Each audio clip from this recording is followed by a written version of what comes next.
Hare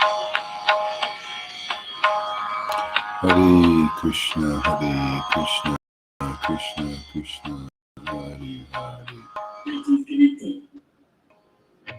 Hare Rama, Rama Rama, Hare Hare. Hare Krishna, Krishna Krishna, Hare Hare. Hare Rama,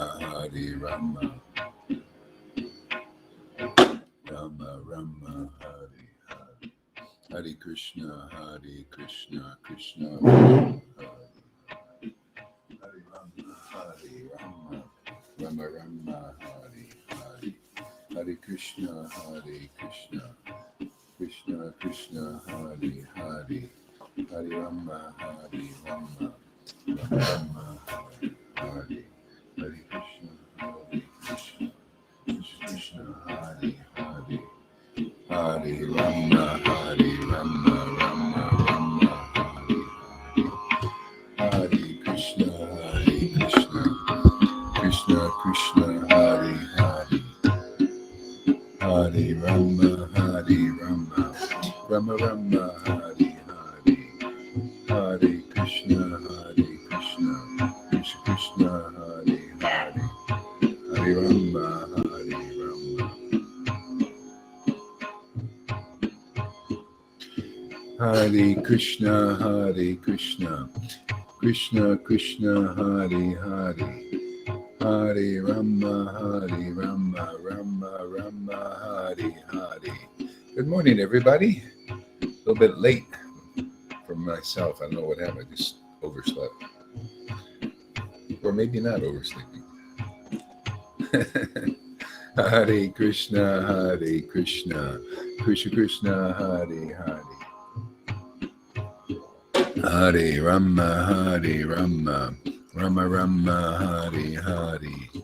Hare Krishna, Krishna Krishna, Hare Hare. Hare Rama, Rama Rama, Hare Hare. Hare Krishna, Krishna Krishna, Hare Hare.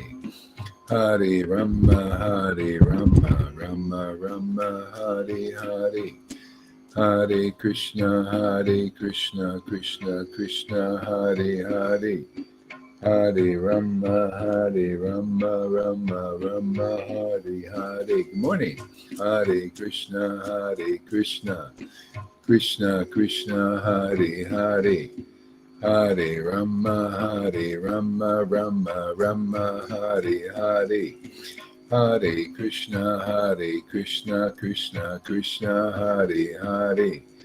Hare Rama, Rama Rama, Hare Hare. Hare Krishna, Krishna Krishna, Hare Hare. Hare Rama, Rama Rama, Hare Hare. Hare Krishna, Krishna Krishna, Hare Hare. Hare Rama, Rama Rama, Hare Hare. Hare Krishna, Krishna Krishna, Hare Hare. Hare Rama, Rama Rama, Hare Hare. Hare Krishna, Krishna Krishna, Hare Hare.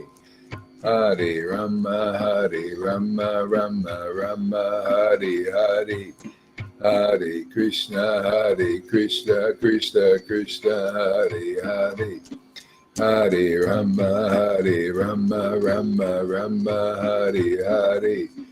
Hare Krishna, Krishna Krishna, Hare Hare. Hare Rama, Rama Rama, Hare Hare. Hare Krishna, Krishna Krishna, Hare Hare. Hare Rama, Rama Rama, Hare Hare. Hare Krishna, Krishna Krishna, Hare Hare. Hare Rama, Rama Rama, Hare Hare. Hare Krishna, Krishna Krishna, Hare Hare. Hare Rama, Rama Rama, Hare Hare. Hare Krishna, Krishna Krishna, Hare Hare. Hare Rama, Rama Rama, Hare Hare. Hare Krishna, Krishna Krishna, Hare Hare. Hare Rama, Rama Hare Hare.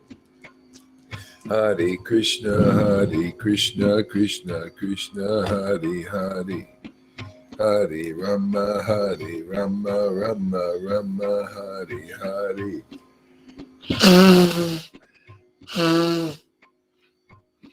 Hare Krishna, Krishna Krishna, Hare Hare. Hare Rama, Rama Hare Hare. Hare Krishna, Krishna Krishna, Hare Hare. Hare Rama, Rama Hare Hare. Hare Krishna, Krishna Krishna, Hare Hare. Hare Rama,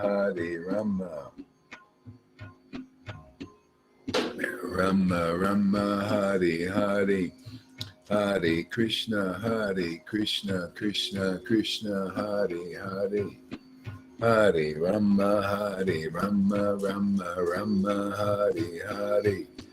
Hare Krishna, Krishna Krishna, Hare Hare.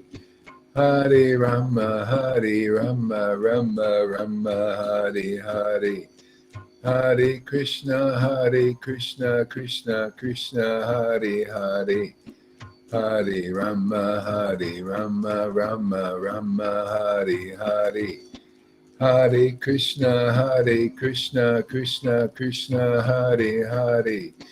Hare Rama, Rama Hare Hare. Hare Krishna, Krishna Krishna, Hare Hare. Hare Rama, Rama Hare Hare. Hare Krishna, Krishna Krishna, Hare Hare. Hare Rama, Rama Hare Hare. Hare Krishna, Krishna Krishna, Hare Hare. Hare Rama, Rama Hare Hare. Hare Krishna, Krishna Krishna, Hare Hare. Hare Rama, Rama Hare Hare. Hare Krishna, Krishna. Hare Krishna, Krishna Krishna, Hare Hare. Hare Rama, Rama Hare Hare. Hare Krishna, Krishna Krishna, Hare Hare.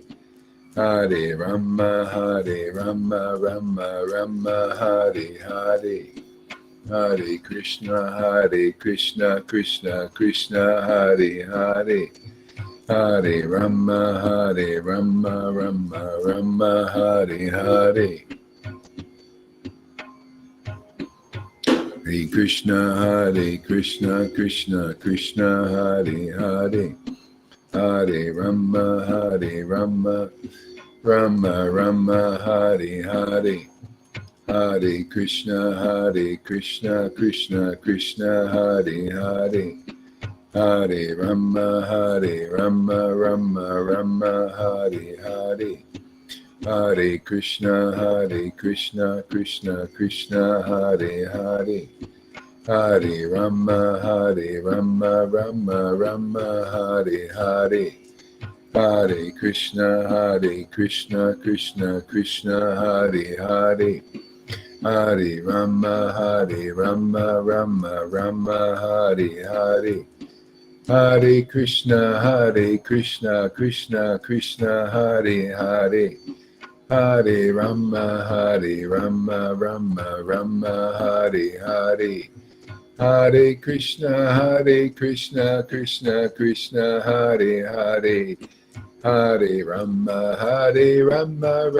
Rama Hare Hare. Hare Krishna, Krishna Krishna, Hare Hare. Hare Rama, Hare Rama, Rama Rama, Hare Hare. Hare Krishna, Krishna Krishna, Hare Hare. Hare Rama, Hare Rama, Rama Rama, Hare Hare. Hare Krishna, Krishna Krishna, Hare Hare. Hare Rama, Rama Rama, Hare Hare. Hare Krishna, Krishna Krishna, Hare Hare. Hare Rama, oops. Hare Krishna, Krishna Krishna, Hare Hare. Hare Rama, Rama Rama, Hare Hare. Hare Krishna, Krishna Krishna, Hare Hare. Hare Rama, Rama Rama, Hare Hare. Hare Krishna, Krishna Krishna, Hare Hare. Hare Rama, Rama Rama, Hare Hare. Hare Krishna, Krishna Krishna, Hare Hare. Hare Rama, Rama Rama, Hare Hare. Hare Krishna, Krishna Krishna, Hare Hare. Hare Rama, Rama Rama, Hare Hare. Hare Krishna, Krishna Krishna, Hare Hare. Hare Rama, Rama.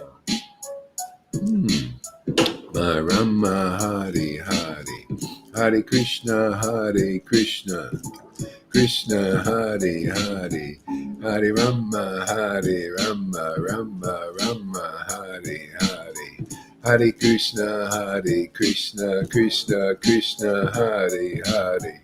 Hare Rama, Rama Rama, Hare Hare. Hare Krishna, Krishna Krishna, Hare Hare. Hare Rama, Rama Rama, Hare Hare.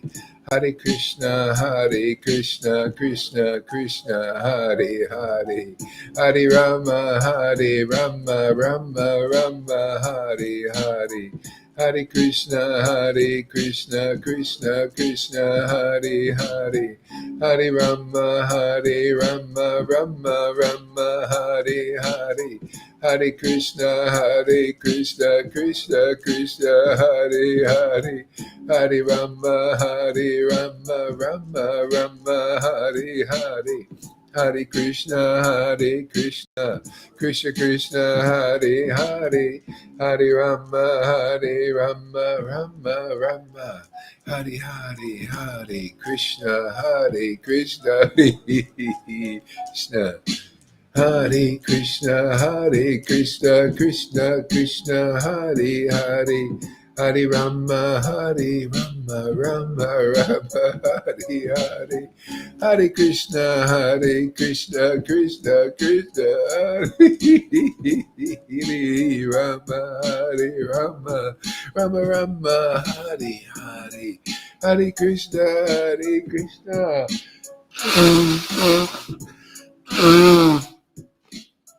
Krishna Krishna, Hare Hare. Hare Rama, Rama.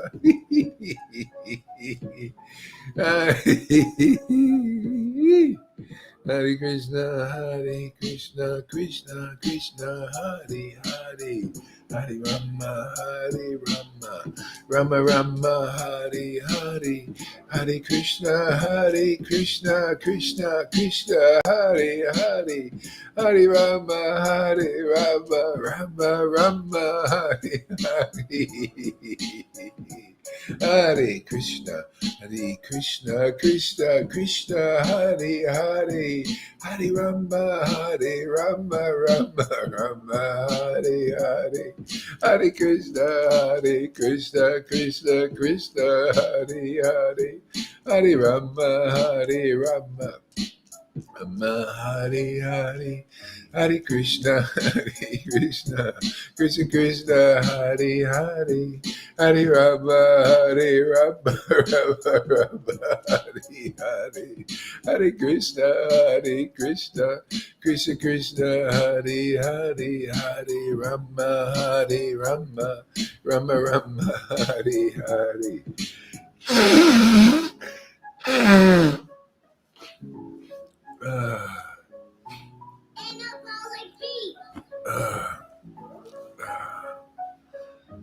Hare Krishna, Hare Krishna, Krishna Krishna, Hare Hare, Hare Rama, Hare Rama. Oh my Lord Krishna, Hare Krishna, Hare Krishna, Krishna Krishna, Hare Hare, Hare Rama, Hare Rama. Rama Rama, Hare Hare, Krishna Hare Krishna, Krishna Krishna, Hare Hare. Hare Rama, Hare Rama, Rama Rama, Hare Hare. Hare Krishna, Krishna Krishna, Hare Hare. Hare Rama, Hare Rama, Rama Rama, Hare Hare. Krishna, Krishna Krishna, Hare Hare. Hare Rama, Rama Rama, Hare Hare. Hare Krishna, Krishna Krishna, Hare Hare. Hare Rama, Rama Rama.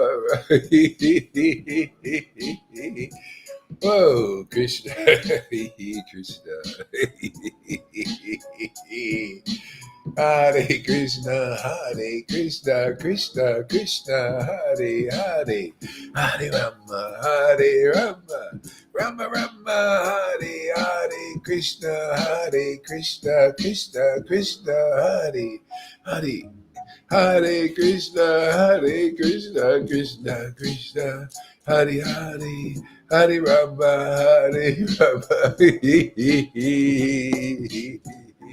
Krishna.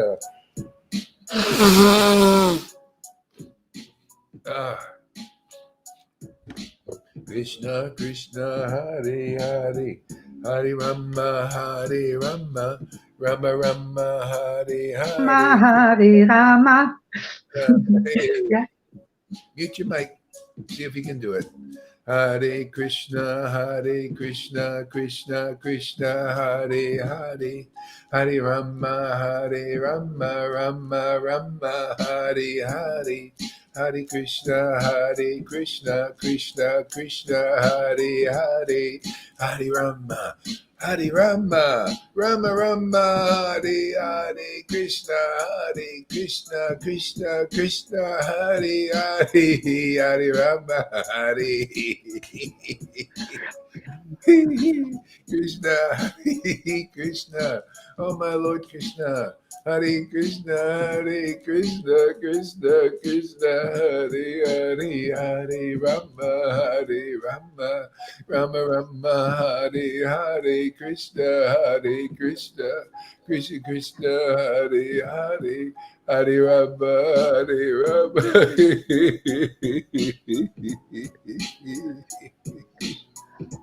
Krishna, Hare Krishna, Krishna Krishna, Hare Hare. Hare Rama.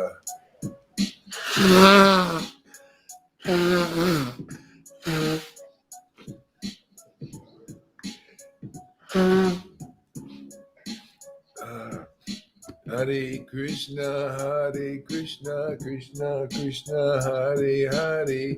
Hare Rama, Rama Rama, Hare Hare. Hare Krishna, Krishna Krishna, Hare Hare. Hare Rama, Rama Rama, Hare Hare. Krishna, Krishna Krishna, Hare Hare. Hare Rama, Rama Rama, Hare Hare. Hare Krishna, Krishna Krishna, Hare Hare. Hare Rama, Rama Rama, Hare Hare. Hare Krishna, Krishna.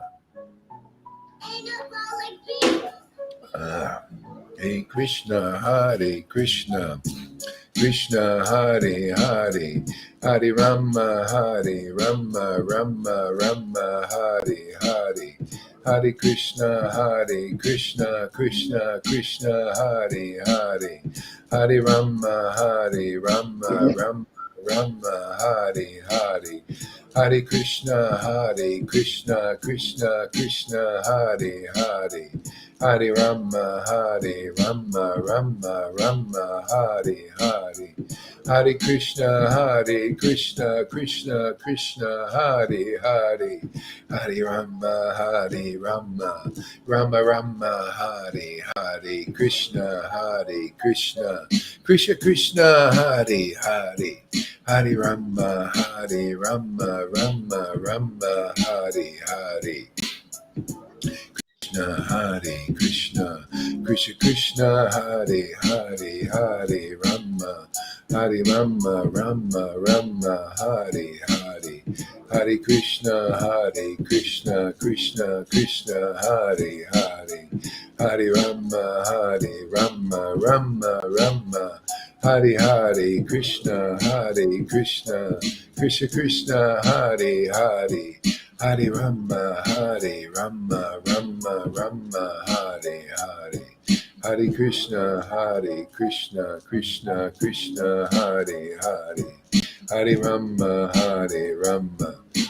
Rama Hare Hare, Hare Krishna Krishna Krishna Hare Hare, Hare Rama Rama Hare Hare, Hare Krishna Krishna Hare Hare, Hare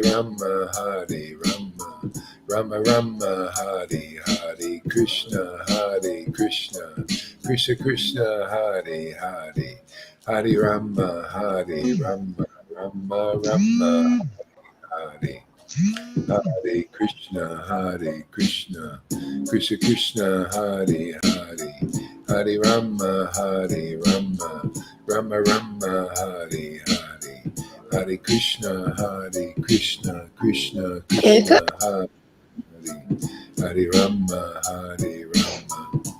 Rama Hare Hare, Hare Krishna Krishna Krishna Hare Hare, Hare Rama Rama Hare Hare, Hare Krishna Krishna Krishna Hare Hare, Hare Rama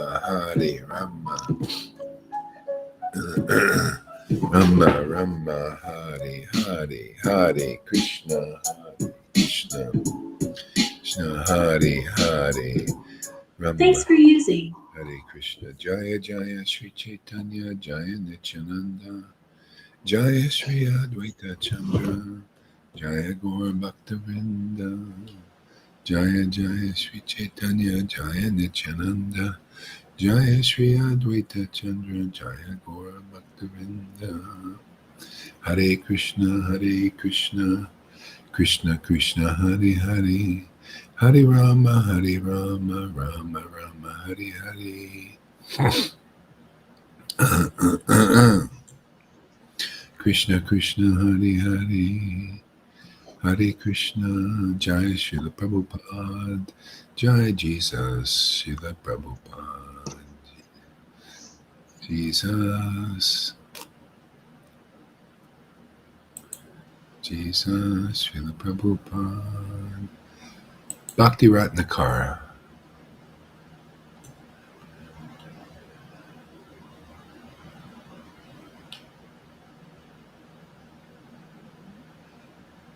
So this is about the associates of Lord Chaitanya.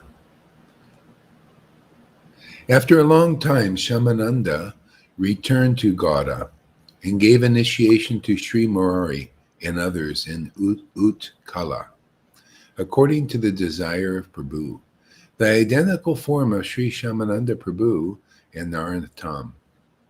I have not given many details, but I have tried to present the intimate relationships of Sri Narottam and Sri Shamananda in a nutshell.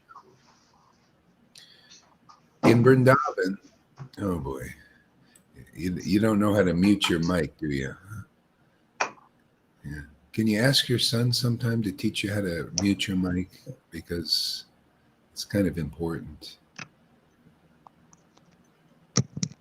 Yeah, I know. Yeah. In Vrindavan, Nartam has been floating in a river of devotional love. Oops. Wait a second here. Let's see. I have not given many details, but I have tried to present the intimate relationships of Narottam and Sri Shyamananda in a nutshell. In Vrindavan, Narottam had been floating in the river of devotional love, but due to the wish of Prabhu, he left Vrindavan for Gaudadesh. I shall describe how he went to Gaudadesh. There was a disciple of Narottam named Sri Vishanta, who was born of a Brahmin family and was a great poet. He composes verses, some songs in which he described the travels of Narottam. The song by Vishanta says, "O Prabhu Narottam, the ocean of good qualities. I do not know how Providence has created your tender body, which has conquered the pride of the golden lotus. Being mad in love of Gauranga, giving up the pleasures of riches and enjoying life in Vrindavan, Narottam dedicated himself to the feet of Prabhu Lokanath. Having favored him, Prabhu Lokanath has captivated him and sent him to Gaudadesh. After visiting Gauda, goes to Nilachal and then came back to Gaudadesh. The associates of Prabhu favored him and composed many songs about him. I, Vishanta, the servant of Narottam, say that he has... Oh, brother, I'm sorry. I'm going to have to take it down. Sorry there. It's not working. I mean, this is my life, and I have bzz, bzz, bzz, bzz. What is that? Yeah. Okay. So thank you. I'm sorry. Just you got to get that mute button. I can't have the, Anyway, thank you. Okay. Being mad in love of Gauranga, giving up the pleasure. Oh, I read that. Okay. All right. The associates of Prabhu favored him and composed many songs about him. I, Vishanta, the servant of Narottam, say that he has reformed heretical demons to a peaceful, devotional people. In this way, Vishanta described the qualities of Narottam. Prabhu Lokanath instructed Narottam to care for the deities of Sri Gauranga Krishna, to serve the Vaishnavas and to sing Sankirtan of Sri Prabhu while he was in Gaudadesh. In sincere observance of that order, Narottam cared for the 6 deities at one time. The names of these beautiful deities were Gauranga, Valavali, Kanta, Sri Krishna, Vraja, Mohan, Radha Raman, and Radha Kanta. In doing so, he followed the practices, strictly engaged himself wholeheartedly in the service of the Vaishnavas. The people of all classes and creeds got enormous pleasure from the Sankirtan sung by Narottam. The people of all classes and creeds got enormous pleasure from the Sankirtan sung by Narottam. The associates of Gauranga and Gaudadesh were very happy to have Narottam in their midst. Sri Janavi Devi, the daughter of Swarya Pandit and the wife of Sri Nityananda, was adored by the whole world. She was an experienced lady in devotional matters, and she loved Narottam very much.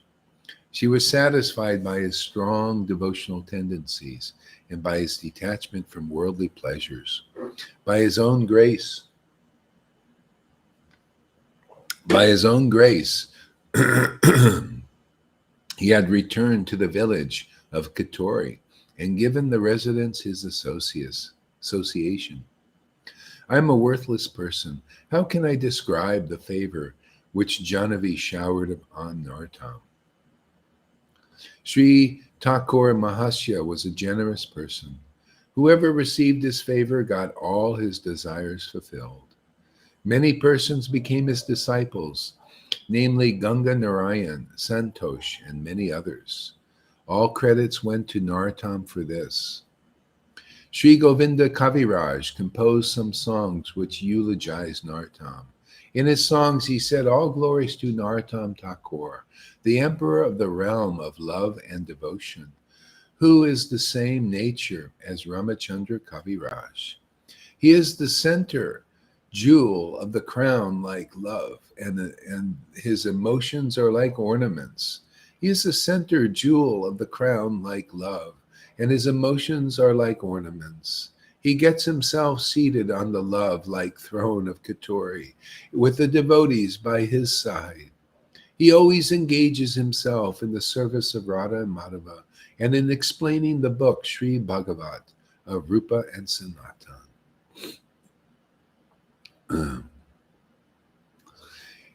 He who all the time absorbs in Sankirtan without caring a fig for religious or irreligious things, and engages in charity and yoga always.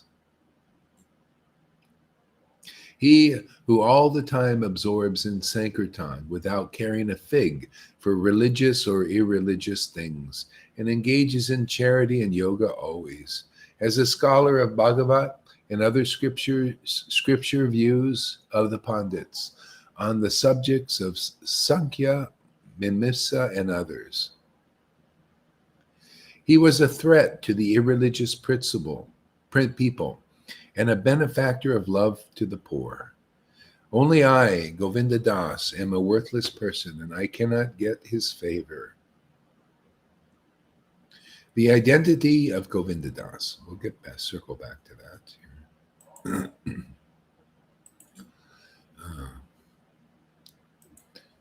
Krishna. Can I ask a question? No. Okay. Not yet. A little bit later. Hold on to it.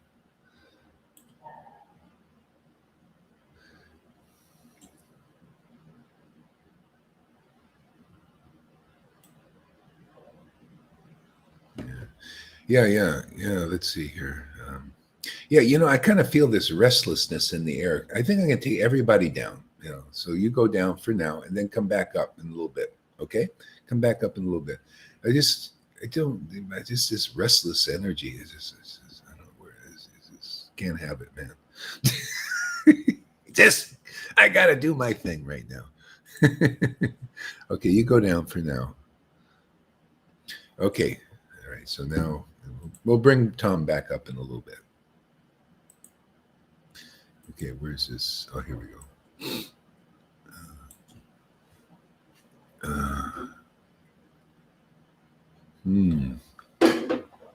Let's see. Let's pull up.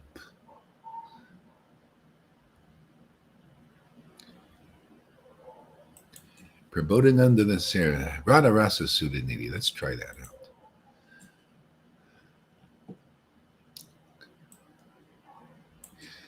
Radha, the nectar moon of Radha's sweetness by Prabodhananda Saraswati Thakur. Standing erect, the hairs of his body rebuke the blossoming champaka flowers. Standing erect, the hairs of his body rebuke the blossoming champaka flowers. Raising his arms again and again, he calls out, Hari, Hari, surrounded by his devotees. Again and again he sings and dances, and streams of tears flow from his eyes and sprinkle the ground. Let us glorify him, Lord Gaur Chandra. Obeisances to the directions that faces Sri Vishnu Banu's daughter. Obeisances that faces the direction of Sri Vishnu Banu's daughter. Obeisances to the direction that faces Sri Vishnu Banu's daughter. When the breeze coming from that direction, when the breeze coming from that direction, when the breeze coming from that direction playfully moves the edge of his garment, playfully moves the edge of his garment. When the breeze coming from that direction playfully moves the edge of his garment. Lord Krishna, who cannot be attained, Lord Krishna.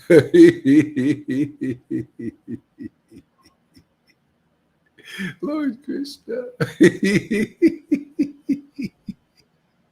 who cannot be attained by even the kings of the yogis, thinks that his life has become a great success, thinks that his life has become a great success.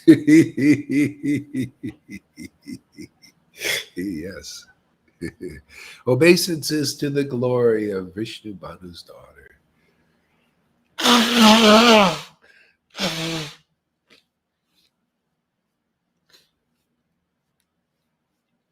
Obeisances to the glory of Vishnu Banu's daughter.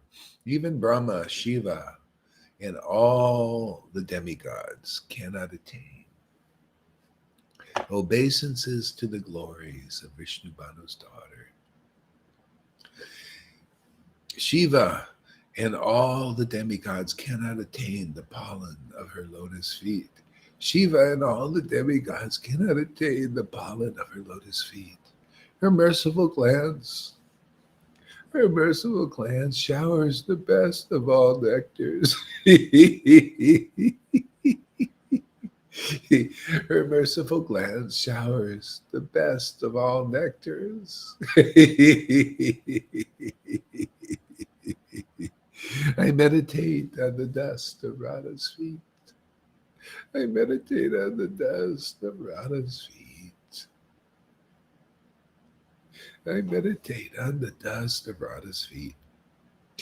Dust that even Brahma, Shiva, and a great host, Shukadev, Narada, Bhishma, and a host of great saints cannot see. Dust that has limitless power. Dust that has limitless power. Dust that has limitless power. Dust that at once transforms the Supreme Personality of Godhead into Sri Radha's submissive servant. Dust that transforms the Supreme Personality of Godhead into Sri Radha's submissive servant.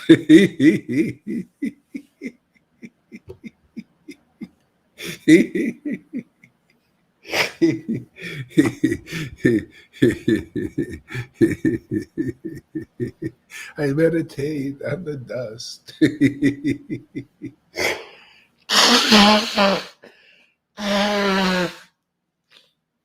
I meditate on the dust of Sri Radha's feet.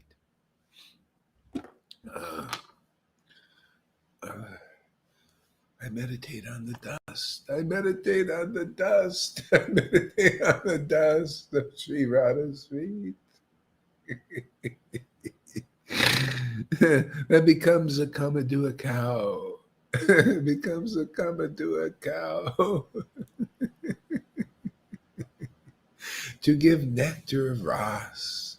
To give nectar of ras. To give the nectar of ras. As the devotees celebrate a festival of spiritual love. As the devotees celebrate a festival of spiritual love. Placing this dust on their heads.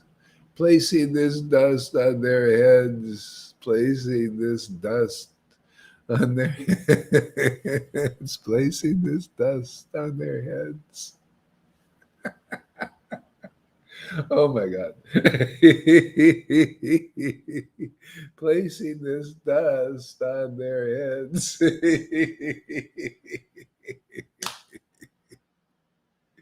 The beautiful gopis attain something even Peacock Feather Krishna desire yearns to attain.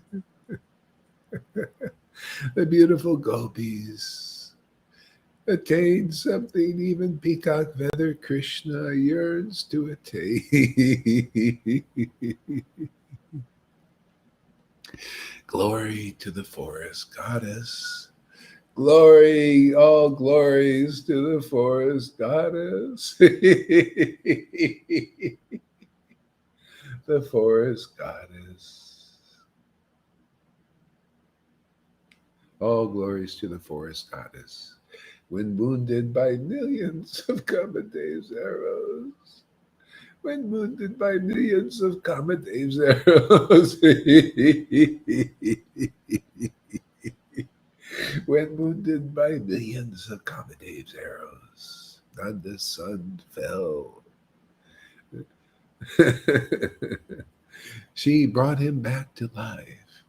She brought him back to life by splashing him with many waves of blissful nectar of her touch. She brought him back to life with many blissful waves of the splendor of her touch.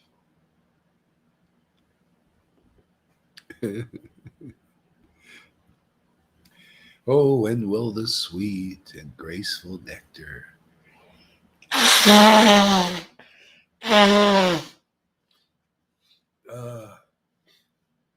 when will the sweet and graceful nectar? Oh, when will the sweet and graceful nectar ocean that is Sri Radha's face?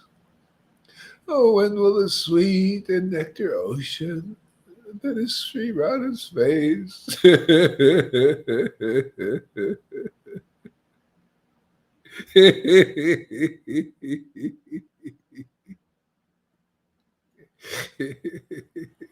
filled at every moment with waves of sweetness.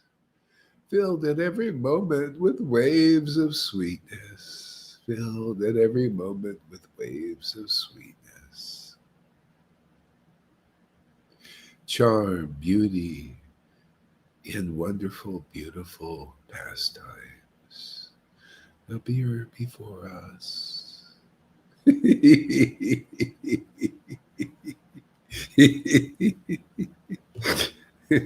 Oh, Krishna. Oh, when will I become a sweeper? Oh, when will I become a sweeper? In the forest courtyard, we're surrounded by many maidservants. The peacock feather crowned Supreme Personality of Godhead speaks his appeal to the nectar ocean that is Sri Radha.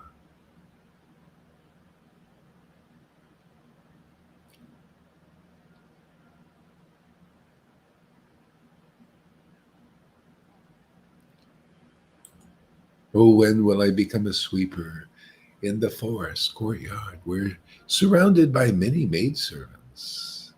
The peacock feather crowned Supreme Personality of Godhead speaks his appeal to the nectar ocean that is Sri Radha.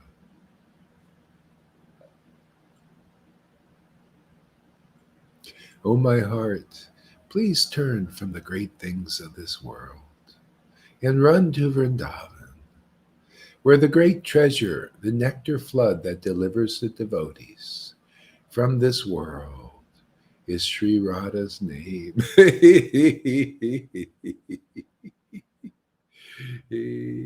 Oh, my heart, please turn from the great things of this world and run to Vrindavan, where the great treasure, the nectar flood that delivers the devotees from this world, is Sri Radha's name. Oh, Sri Radhe, Oh Shri Radhe, oh Shri Radha, oh Shri Radha. Oh great treasure of bliss. Oh great treasure of bliss. Oh Shri Radha, oh great treasure of bliss.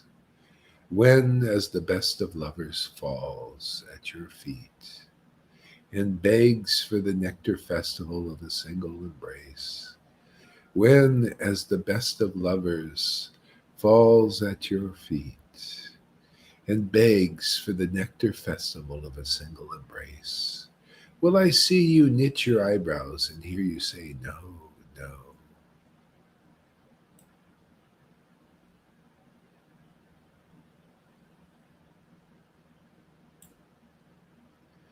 May Sri Radha, who is the personified nectar of perfect spiritual love, may Sri Radha, who is the personified nectar of perfect spiritual love, and the splendor of whose Chandrakanta, jewel-like toenails, glistens amongst the gopis, glistens amongst the gopis. Be merciful to me. May Sri Radha, who is the personified nectar of perfect spiritual love, and the splendor of her Chandrakanta, jewel-like toenails, which glistens amongst the gopis. Be merciful to me. Oh my God. Oh.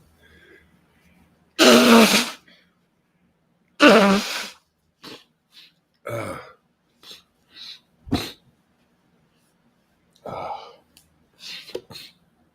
Oh, Krishna. When will Vrindavan's Queen Radha, when will Vrindavan's Queen Radha, her eyes restless with love and her limbs like waves in the flooding ocean of nectar, place her merciful glance upon me? Oh, when will Radha's Queen, her eyes restless with love and her limbs like waves, her limbs like waves in a flooding ocean of nectar, place her merciful glance upon me? That's all the strength I got for this. This is more than wonderful. Maybe we'll explain some of these. Yes, part of this relish is amazing.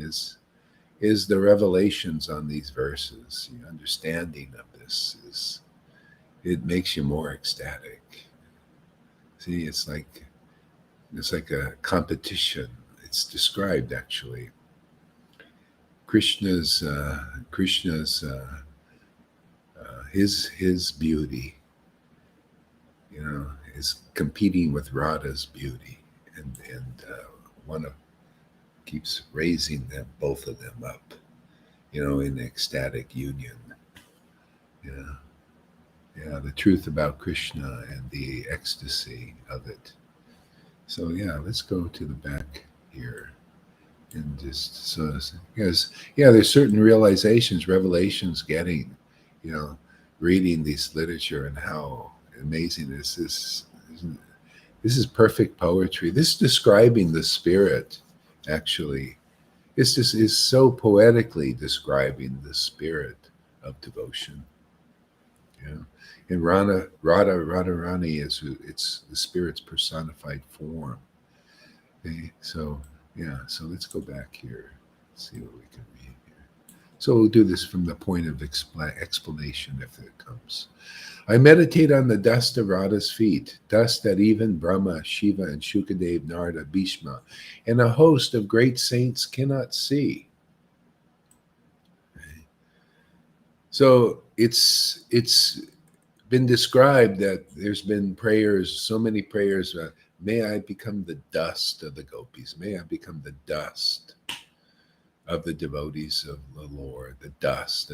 See, so this dust, see, what is this dust? See, I meditate on the dust of Radha's feet. The dust are the devotees, the real devotees. See, that they're connected. See, they're a part of Radha's, especially like the gopis. They're the girlfriends, the associates, the intimate associates of Radharani. But not just in name, like in name Radha and Krishna and gopis and name. It's the feeling. See? Like this one devotee, she says, can somebody describe what bliss is? And these people keep trying to describe what it is, and nobody can do it. See, because the bliss is an ecstatic, it's of the soul, it's of the supreme soul, Radha and Krishna, God. See, so it's not easy to describe unless you're actually a devotee, and then your description will awaken the feeling, will awaken the relationship. So that's why I say, I meditate on the dust of Radha's feet. That's these descriptions from these authorized devotees is like that dust. These devotees are the dust of Radha's feet. They're always stuck to Radharani's transcendental ecstatic body. See, so we meditate on that dust. And this awakens devotion. There's no other real way. See, dust that even Brahma, Shiva, and a great host of great saints cannot see. Generally, they cannot see unless the Lord comes into this world with his devotees and leaves his footprints. These are his footprints here.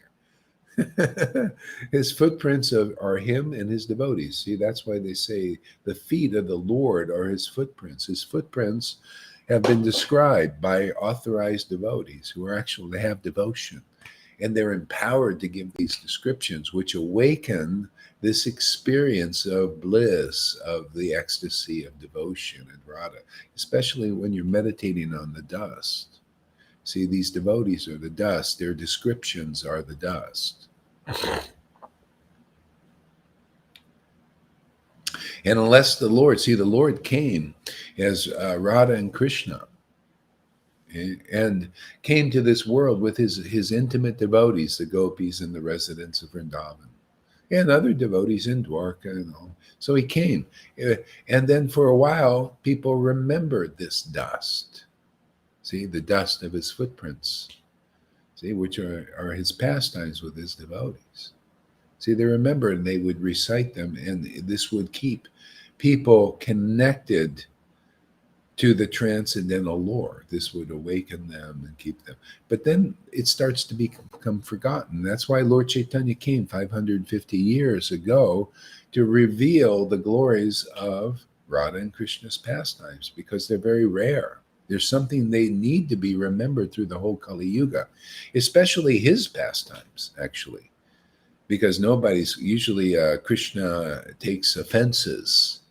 See, so you can't usually chant the Hare Krishna mantra very well with ecstasy, unless you get the mercy of Lord Chaitanya. And then to get the mercy of Lord Chaitanya, you need to get it through the dust of Lord Chaitanya's feet. That's his real associates, very intimate associate. They're stuck to the transcendental body of the Lord. That's why they laugh and cry like the Lord, because that's the transcendental body of Lord Chaitanya, which is also Radha and Krishna's body.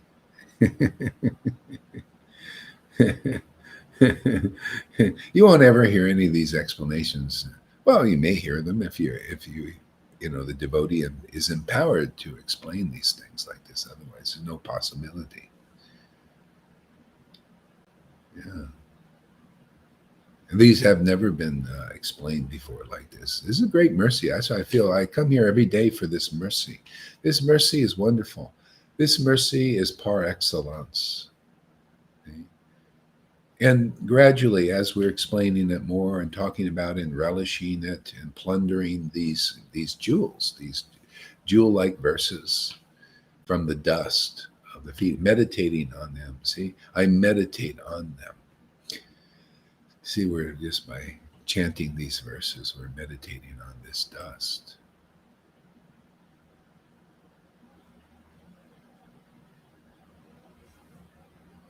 Yeah, it's because of the revelation of these devotees.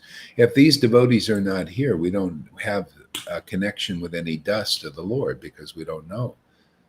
See, the dust are the devotees stuck to the transcendental body of the Lord. See, they're stuck, glued. The Lord never leaves them, and the devotees never leave the Lord. They're always stuck. Maya is always trying to separate.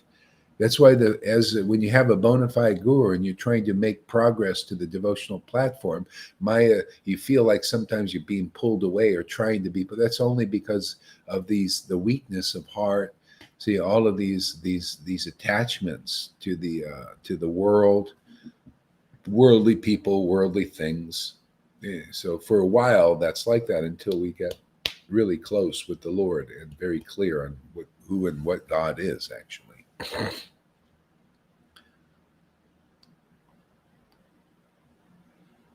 Yeah, yeah.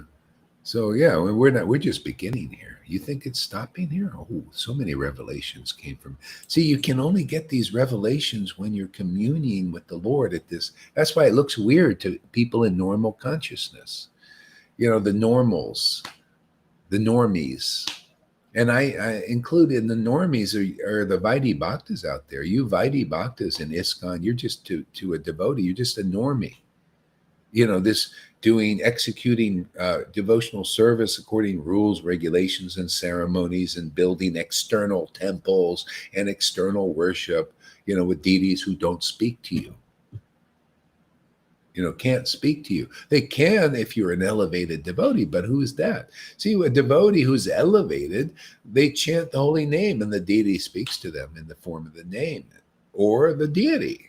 Actually go see the deity. They will speak to them. They will get the language. See?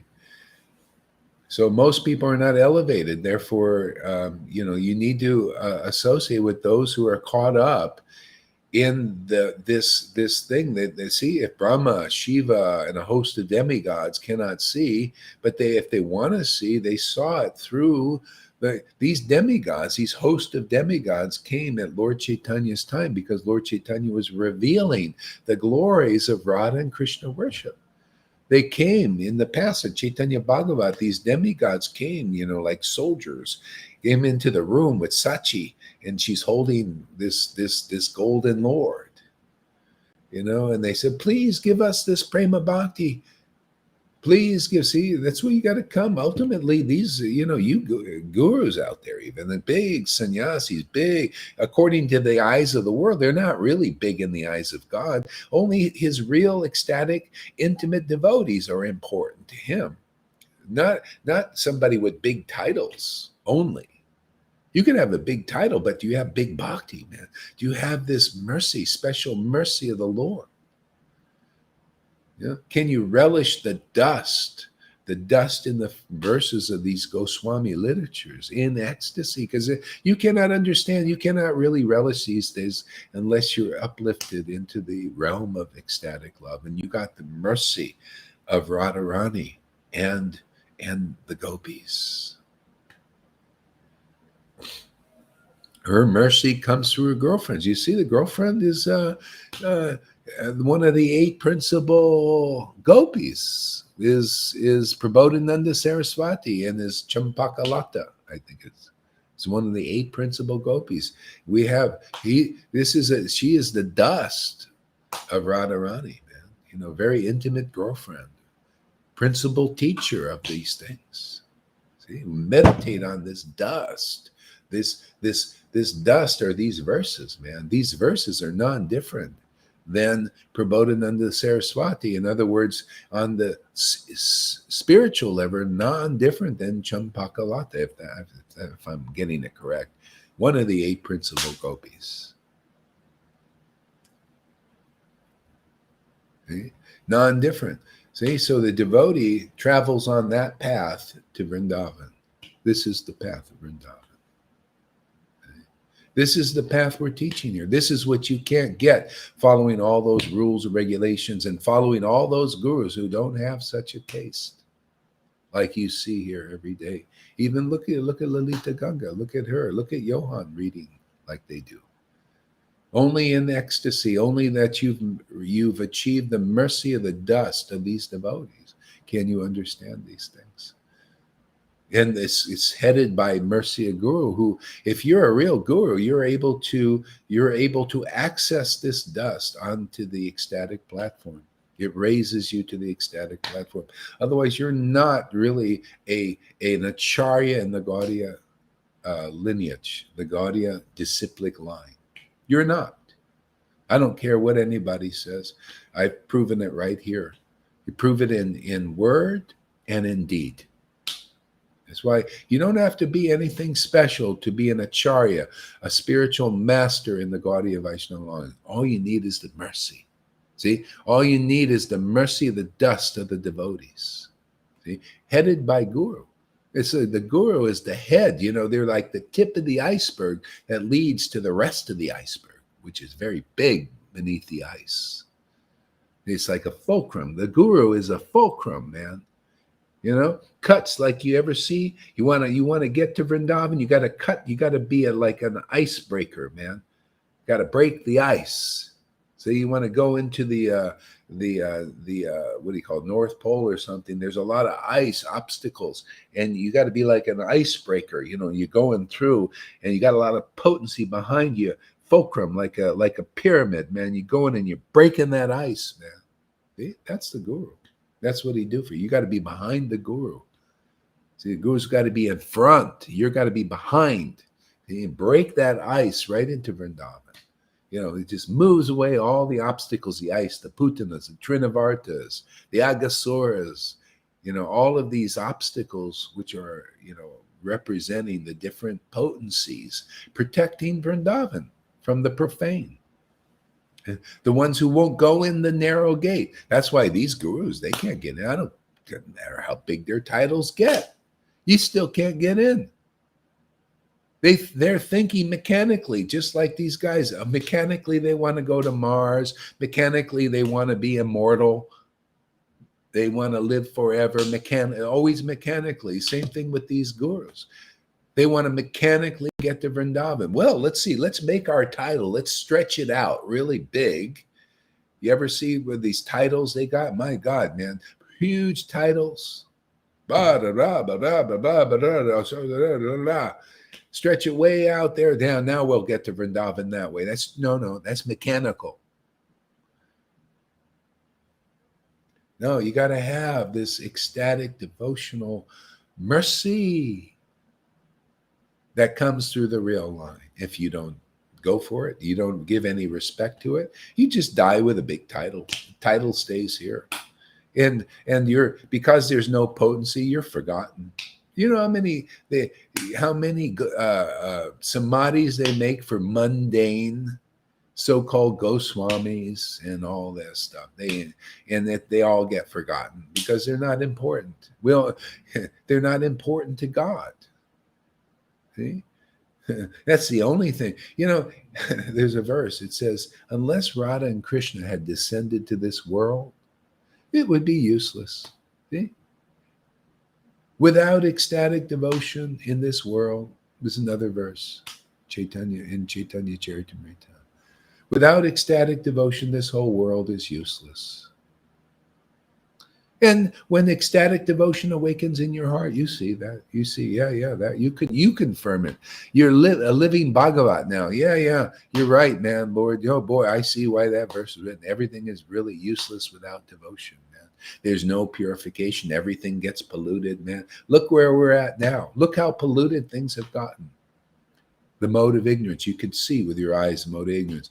I walk down the street. Oh, these cameras now. Oh, they're just with gusto putting up cameras so they can imitate God and track and trace everybody. They love it. Oh, this technology. We could take pictures of everybody. Oh, God, cameras all over here in Playa now. Oh, they got a box there, blinking lights and glass. You can't see the guys in there looking at everybody, and they're flashing pictures of your faces because you're social distancing.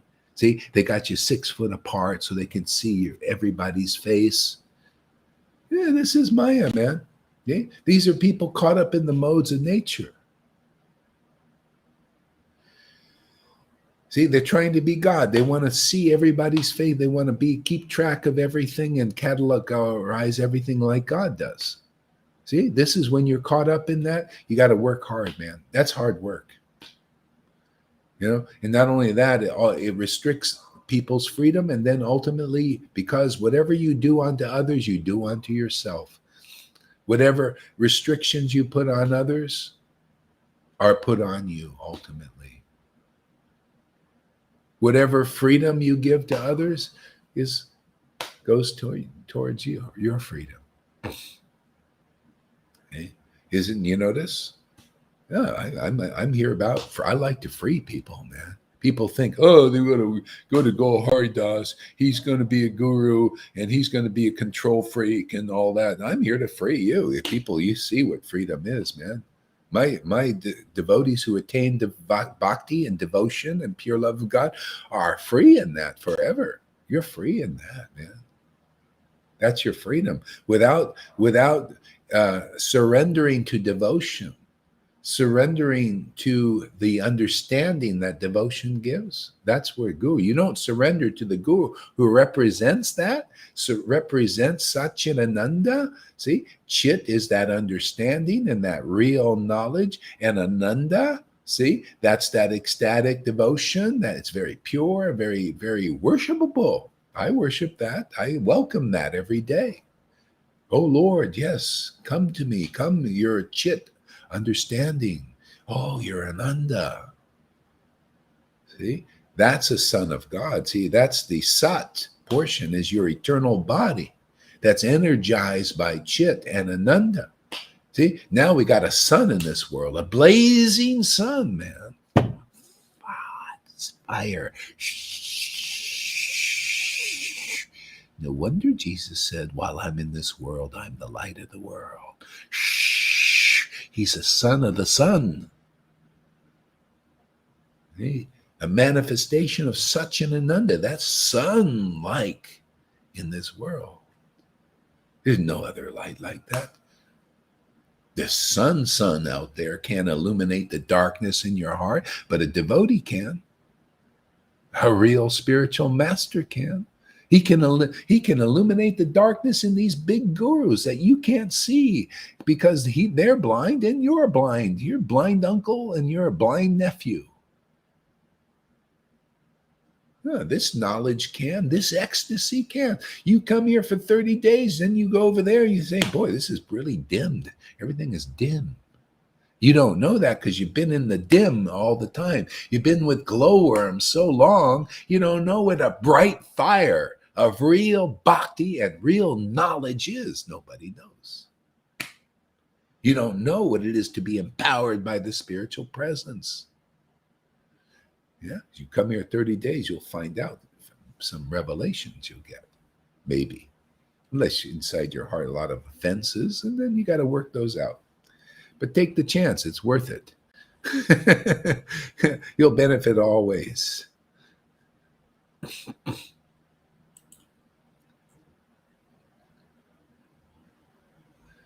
Yeah, that's a great verse. For a long time, I have not bestowed this unalloyed loving service to me. See? How do you know you have love of God? See, people can't even analyze that now. They're so dumbed down. They're dumbed down in religion, following dumbed down gurus. To be honest, really, they can't even understand that simple verse. It's very simple, no-brainer for a devotee. See, for a long time, I have not bestowed unalloyed loving service to me. See? And they're all trying to attain something that the Lord says, hey, for a long time I have not bestowed. In other words, nobody can get it on their own. You can't get it on your own. Very rare. See? Because it's only gotten by grace. Only the Lord can bestow this. Then you might think, well, why don't I just go directly to the Lord? Oh, yeah, well, you got to get the details because people have done that. They've been doing that in ISKCON and Gaudiya Math and Gaudiya Samiti even. They think, I can go to the Lord directly. Some do, and some said, no, you see, we're going through Guru. We're going through Guru like you're supposed to. Oh, yeah? What kind of guru are you going to? Do they have this unalloyed love of God bestowed upon them by having it from another life and bringing it forth in this life, or getting it from a real guru like Lalita Ganga and Johan did? Only those mainly two ways. Okay. No, we're still trying to attain it. That's why they build all these temples, man, external temples. They follow all these ceremonies very religiously. See? And hypocritically put themselves up as representatives of Vrindavan and Radha and Krishna, and hypocritically allow themselves, their mundane selves, to be worshipped. That is idolatry. I don't like that. My Lord doesn't like it. He never did. Prabhupada didn't like it. He said, these guys are not qualified to be acharyas. Acharya is a savior. He's your savior, man. Literally, they got to be used by God to bestow this mercy, see? Because that's how he does it now, through the real guru, through the real word, saying, hey, man, you don't hear a bunch of rules coming out of this mouth, do you? Yeah, no, not a bunch of rules, just two rules coming out of this mouth. Get the mercy of Radha and Krishna. Get this devotion, man, of Radha and Krishna. It's glorious. Come and get it, man. Come and hear and hear and hear until it awakens. The highest path is here for anybody and everybody. You could be a big Jaipataka out there. You can get mercy here. You can get something that'll add to your life eternally. You could be a Radhanath. You come here and you'll get something that'll add to your life eternally that you can't get on your own. You didn't get enough association with Prabhupada. We're here to finish the work, finish the job, give the real word of what is pure devotional service, and to give out that potency, man, because that's the order. Give out that potency, man. Relish it, taste it, describe it, awaken it in others. That's our work here. Liberate souls this way by making them associates of Lord Chaitanya and Radha and Krishna forever. That's our work. Nothing else. Nothing else is important here. Not me going to give you, I'm not here to give you, instructions on how to follow and be a Brahmin, work your whole life on how to become a Brahmin and follow this rule and this thing and that thing and this procedure and that procedure. You can spend your whole life doing that, but that ain't the Bhagavatam.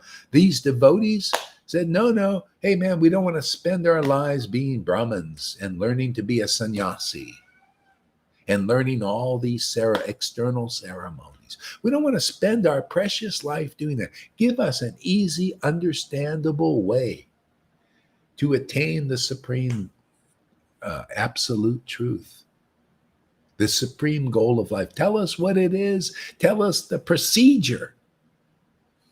It's always the same. Listen to the real devotees who have attained that goal. And if you're really lucky, they'll tell you the confidential truth that usually they just keep here and tell you a bunch of rules and regulations and moral teachings. Well, that time is now. You have somebody that represents the ecstatic platform and not holding it back and throwing a bunch of rules and regulations and ceremonial worship ideas in your head. And then whatever a great man does, come and men follow. And that's why people are still doing that, because the great man was Prabhupada. And what he did and what he preached externally was a mixture of Sankirtan mixed with rules and regulations and vitis and building temples and working for Krishna. That's why there's many people still doing that. Still on that train. Okay, fine. Anybody ready to get on the gravy train now? This is where you're going to get gravy. You ready to get the icing on the cake? What do you just want to eat dry cake all the time? Dry cakes. This is the cherry on top of the cake, the sweet cherry.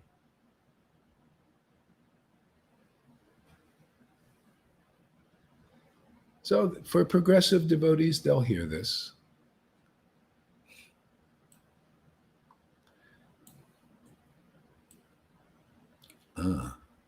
So, yeah, great verses. Let's read some of this here, verses here. The transcendental mellows generated from the dealings between the gopis and Krishna cannot be tasted by fruitive activity. See? You can work for Krishna, but you can't taste these relationships that way. Well, I'm working for my guru even. Okay, well, that's fine. That's what you need to do right now, and that's part of your purification. Okay, but you can't taste these transcendental mellows that way. Not yet. You need to go deeper. Okay? Fruitive activity, yogic austerities. You see a lot of people doing yoga. You can't do it. It's like Shama Sundari does yoga. You can't taste these transcendental mellows that way. You see, she's also doing this path. See? Hearing from devotees. Taking shelter of the dust. We're the real devotees are just simply the dust of Krishna's feet. They stuck to it. He's stuck to them. They're stuck to him. They're the dust, man. The Lord moves his feet and they move with him. It's stuck. That dust doesn't come off.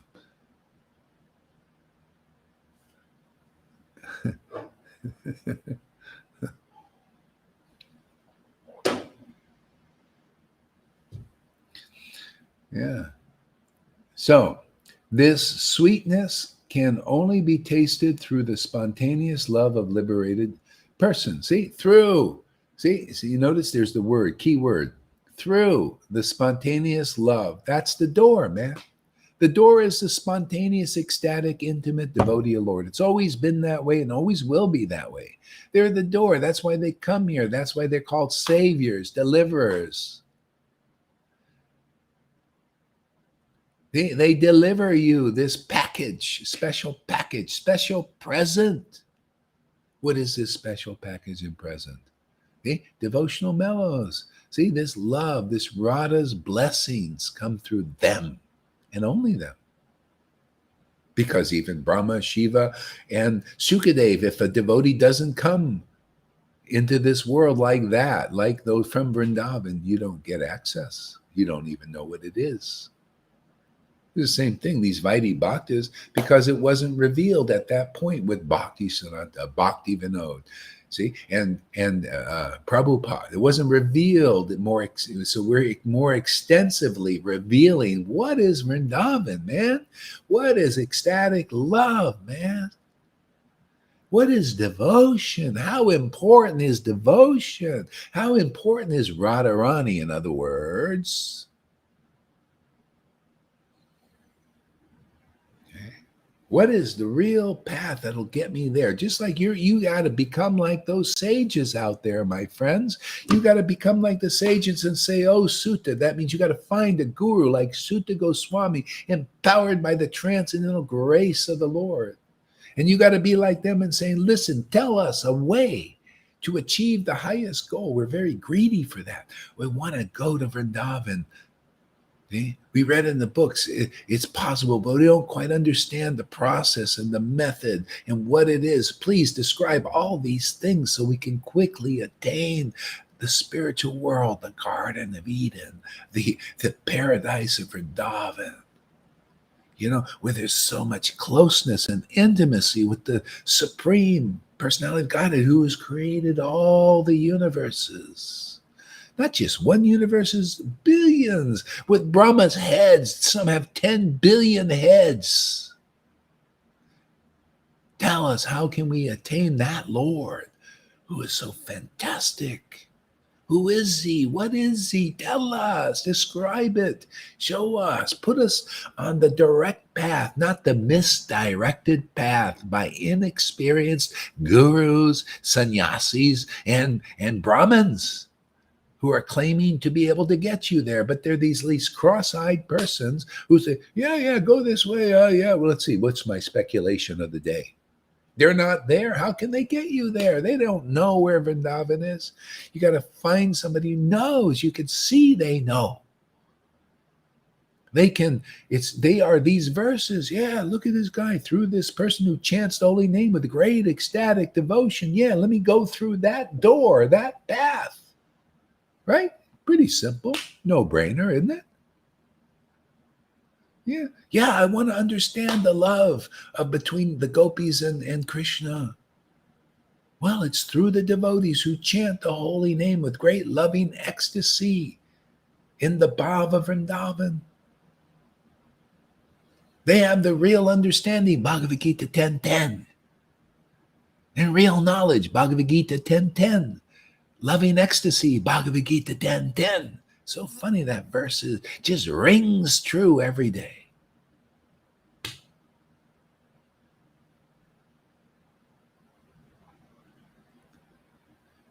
Mother Sachimata, Gauranga, for this love, and Chaitanya Mahaprabhu told you, we'll get it through the mercy of the Vaishnava. Yeah. See, he told his mother, oh yeah. And his mother came and said, yeah, you somehow got the treasure of prema. See, are you like that? Are you coming around now and see, have you studied Prabhupada's books enough, or the Goswami books enough, or heard from Narayan Raj long enough, or these Radhakund Babajis long enough to be able to see that these are the symptoms of prema bhakti in this sangha? Have you gotten enough mercy yet to see that, and to be like, you got to be like Sachimata and say, oh, somehow you devotee, you Lalita Ganga and Johan, you've got the treasure of prema. Can I get this too? See, that's giving. That now you're demonstrating, you're doing the deed. You could be a big guru like Radhanath, and you come to Johan or Lalita Ganga and say, hey, somehow you got the great treasure of prema. See, now you're like, these are the pastimes revived now so people can get it. Yeah, somehow you guys, Lalita Ganga, you got the treasure of prema. Can I also get it? See? And it just from that attitude, you can get that, but you can go and do your guruship, get so many blind followers, and you're a blind uncle, and you're blind, and you die blind to the spiritual reality of ecstatic love of God. And they die blind also because they're following you. They're just followers of a blind uncle. You're blind until you got this prema that you see here every day. You're blind. Your eyes are poked out. See, Bimamangal, of course, said he poked his eyes out, and because he said, now I can see when Krishna came. Now he could really see. And Krishna said, I want to give your eyes back. No, that's okay. Now I see you. I want to stay with that sight. At least this was a distraction. And you notice how Maya is always distracting. Getting you, look over here, look over there, look at this, look at that. Okay?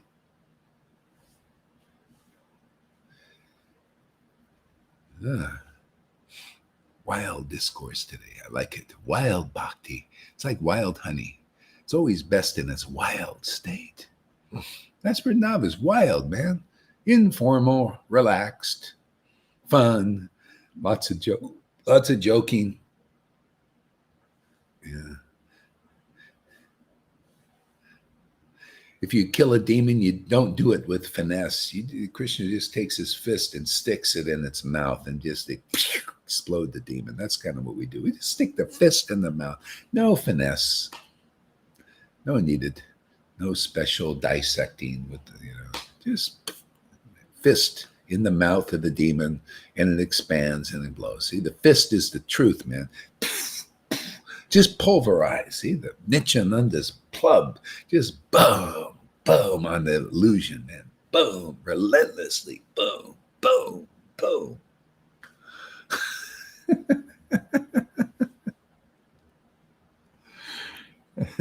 No mercy for the illusion, man. Just destroy the illusion. Why not? Replace it with something better. Okay. Dust that has limitless power. Dust that at once transforms the Supreme Personality of Godhead into Sri Radha's submissive servant.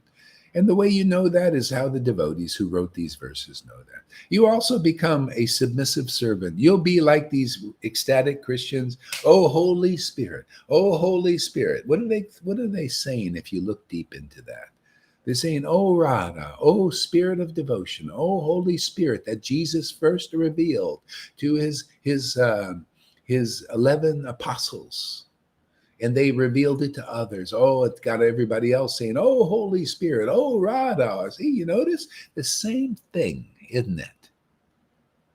It is that great. And Lord Chaitanya made it more clear and more how glorious this Holy Spirit is and more what it is and who it is and how to get it. It's through these devotees who have the awakening of the Holy Spirit of devotion. Bhakti Devi lives in them and through them.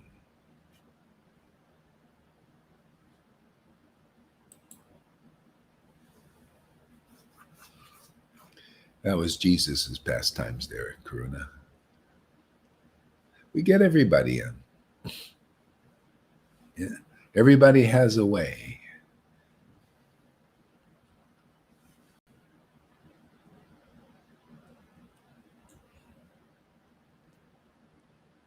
There's a little Judas in all of us, actually.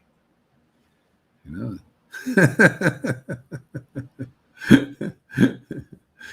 Any attachment to Maya makes us a little bit of a Judas.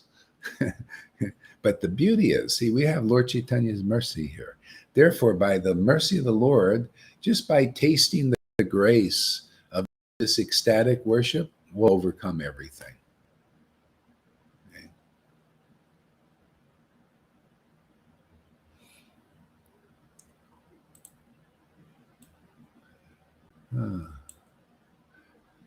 Yeah, dust that has limitless power to transform the personality of Godhead into Sri Radha's submissive servant. And that's the Krishna in us. You feel, you see, then you start doing what Krishna does. You chase, like he chases after devotion. You become on the same page as Krishna. You chase after devotion. See? And then devotion awakens in you. And then devotion is chasing after Krishna. Oh, they chase after, they're chasing it. It's like they're playing tag or something. Chasing after each other. That begins to happen in you. Now you're a servant of Radha and Krishna. What did you think that it was to be a servant of them? To engage in them. You know, all of a sudden the same kind of mood that in Krishna to chase after devotion of Radha becomes in you. You're chasing after that too. And then devotion awakens. And that devotion is chasing after Krishna. Yeah.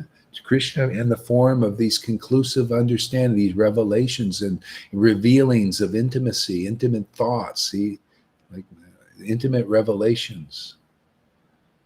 See? And that it inspires more devotion. See, and more devotion inspires more revelation. See, this is spiritual life, real spirit life. This is its style, man.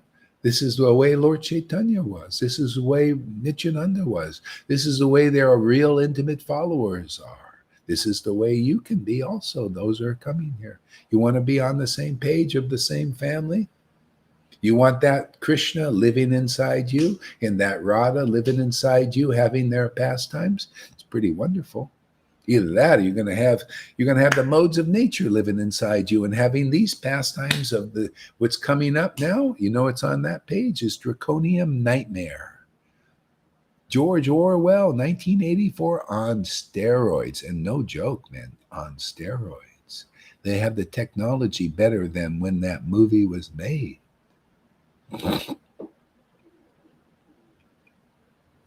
Hopefully, this chases a lot of people over here to be in the transcendental Lord so that you can say, oh, wow, the pastimes of the Lord protects me. Oh, the name of God chanting in ecstasy protects me.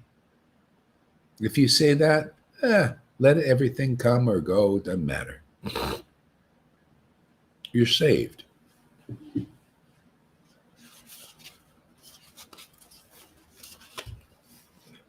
You're saved by becoming a transcendental Eternal associate of the Lord, not just liberated in the oneness of God. That's why, we have some people coming here. If they want to go on, you come here. You can get more than being liberated in this being one with God. You become associated with the Lord. You can taste these transcendental mellows, which is the greatest treasure that's been brought to this world, awakened in the hearts of devotees. Okay? Taste these glories like the Lord himself tasted them. Taste the glories of the dust of these verses like he could and demonstrated, like his intimate devotees could and demonstrated, like Narottam could and demonstrated. See, these are the devotees who are remembered. Why? Because they relish this devotion, makes them real. Yeah, otherwise you just leave kind of useless, more or less useless, just in the pastimes of the world. You come and go with the pastimes of the world. Oh, right now there's a draconian nightmare happening. George Orwell, 1984 on steroids happening. Okay? And then you die you got to experience some of that. And then you come again. Oh, maybe it's more nicer. Maybe not. Maybe you come as this or that, as a dog or as a tree. Who knows?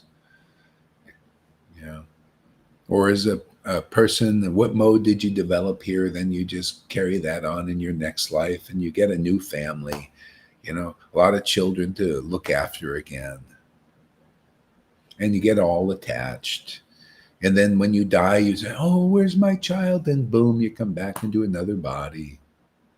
Get another child. Oh, it's a different one. And you love that one like they're your all in all, and they're going to live forever, and you're going to live forever. And then that doesn't happen. You die. The child grows up or it leaves or dies. Oh, my God. See, that's the pastimes of Maya. See? And your transcendental mellows are dimmed down into material mellows. Oh, my child. It's not like, oh, Krishna, where are you? Oh, where did you go? And that's a great ecstatic feeling because you're attached to the transcendental Lord. There can't be any mundaneness of that. It's your love is for God. And God is better than good. Even feeling separation from God is a great ecstasy for devotees. Okay? See, transcendental mellows.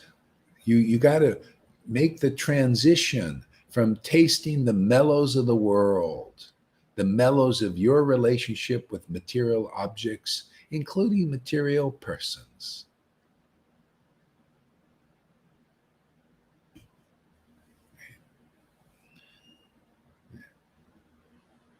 Just how it is. And this happens naturally. You come here, you can make the transition. Otherwise, I don't think you're going to do it. I think this is a very rare place.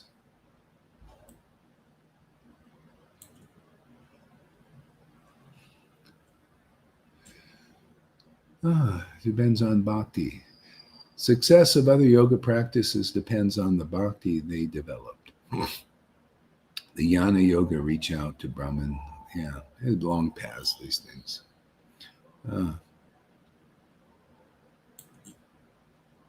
So, what else?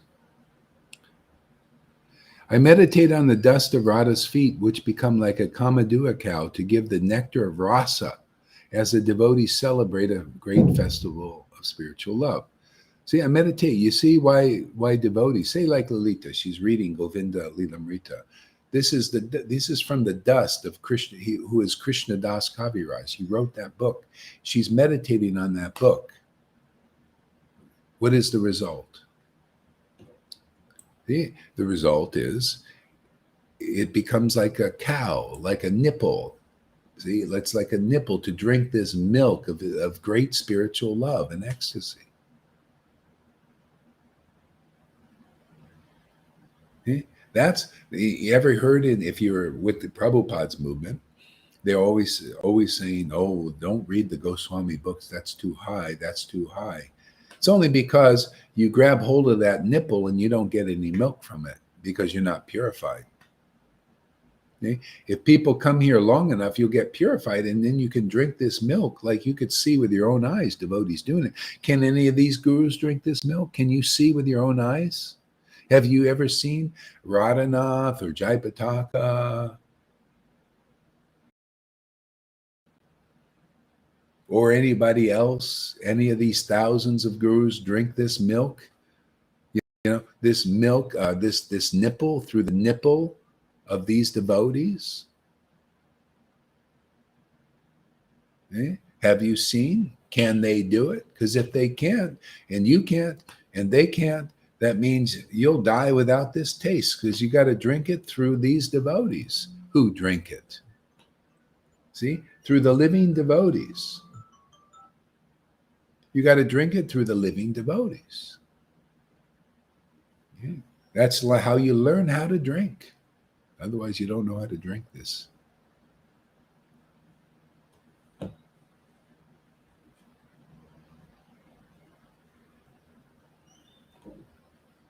Okay, I'll read some of the comments here. What do you got?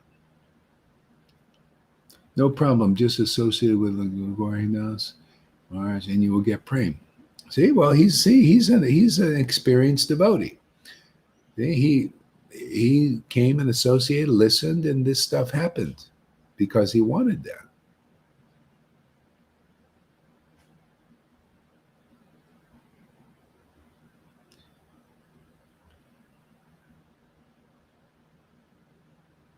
See, if one follows in the footsteps, another verse, of the inhabitants of Vrindavan out of such transcendental covetedness. See, you know how it says the Bible, thou shalt not covet. See? But that's only when you want the material things of others, that becomes a sin. An act of material greed. See? But when that's applied to the resident of Vrindavan, then it's beautiful. See, when you want to covet, when you greedy spiritually for something spiritual, that is great. Oh yeah, I want to worship. That's called Raganuga Bhakti. See? Vishwanath Chakravarti Thakur said Raganuga Bhakti in his Ragvartma Chandrika book, very nice book, said simply, you see a devotee worshiping the Lord in intimacy and ecstasy, and you say, oh, I also want to worship like that. Oh, this is very attractive. See? So that's the way you come onto this path. Then that's the way you progress from, say, a Vaidhi level of mentality, of being moral and rules, regulations. See, but if you're a rule, regulations, and a moral type person following moral principles, materially moral things, and that is your path, and then you come to the devotees who are worshiping with the Holy Spirit of devotion, who look a little strange, you know, crying and laughing and moving, jumping around and all that. And you think, oh, I don't like that. Ooh, that's weird. I'm going back to my Vaidhi practices. Well, you're not a candidate for this Raganuga Bhakti path, which is the highest path, which is the most purest path, which gives you the purest heart, which gives you the ability to understand the Srimad Bhagavatam truly from the ecstatic perspective, the deep perspective. You're not interested in that. But your love is very low for God. Okay, oh, Krishna, Radha, I really love you. I really love you. Oh, yeah, well, you really don't. Not really. But go ahead, think that way. See? Then a devotee who actually does have love for Radha and Krishna and Lord Chaitanya comes before you, think, ooh, who are you? I don't like you. Oh, but I love Radha and Krishna. I love Radha. See, the devotees are the expressions of that love in this world. They're the expression of the love of Krishna. They're the expression of the knowledge, the confidential knowledge of Krishna. But whether they reveal it or not, that's another thing. Well, it's time for the great revealing. Isn't this perfect timing, man? Yeah. It's time for us to chime in into what's going on in the world. See, great revealing. The demons are revealing themselves, the demigods are revealing themselves, and the devotees of the Lord are revealing this path, this most confidential path for the benefit of everybody. Anybody can come here. Anybody can get the highest treasure that you can't get anywhere else. You can anybody, and it's open to Jaipataka and Radha and all these guys. It's open to the Gaudiya Math and Gaudiya Smith. They could come, potentially anyone could come and get the highest goal of life of Vrindavan, intimate relations with Krishna and Radha. They can come and see if that's not true, what I'm saying even. It's open door policy here, man. Doors open, Facebook Live, but who will come? See? A lot of people won't right now because that's just, they're just, how, you ever go to these people with the mask and they've taken the shot? You ever try to convince them that what they've done is ridiculous? And what they're doing now to put on a mask when you're driving in your car alone and also on the street or even anywhere is ridiculous. You ever try to tell them that? Try it. Okay? It's the same. It's not any different than me going to a Vaidhi Bhakti over on Facebook, which I do a lot. And I say, listen, why don't you come here? Not interested. No. I heard from my friends, my jealous friends. Well, of course, they don't know they're jealous, that you're a sahaja.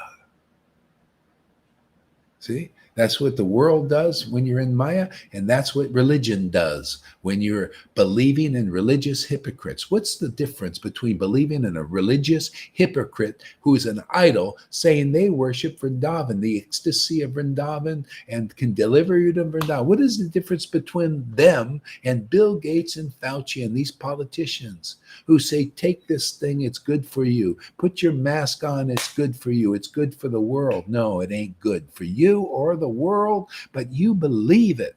That word is your God and has limited you. That word of these gurus is your God and it limits you. That hypocrisy they're speaking and doing and acting, it limits you. It keeps you down in this world. Come do the 30-day challenge and see if you're not liberated from that or not.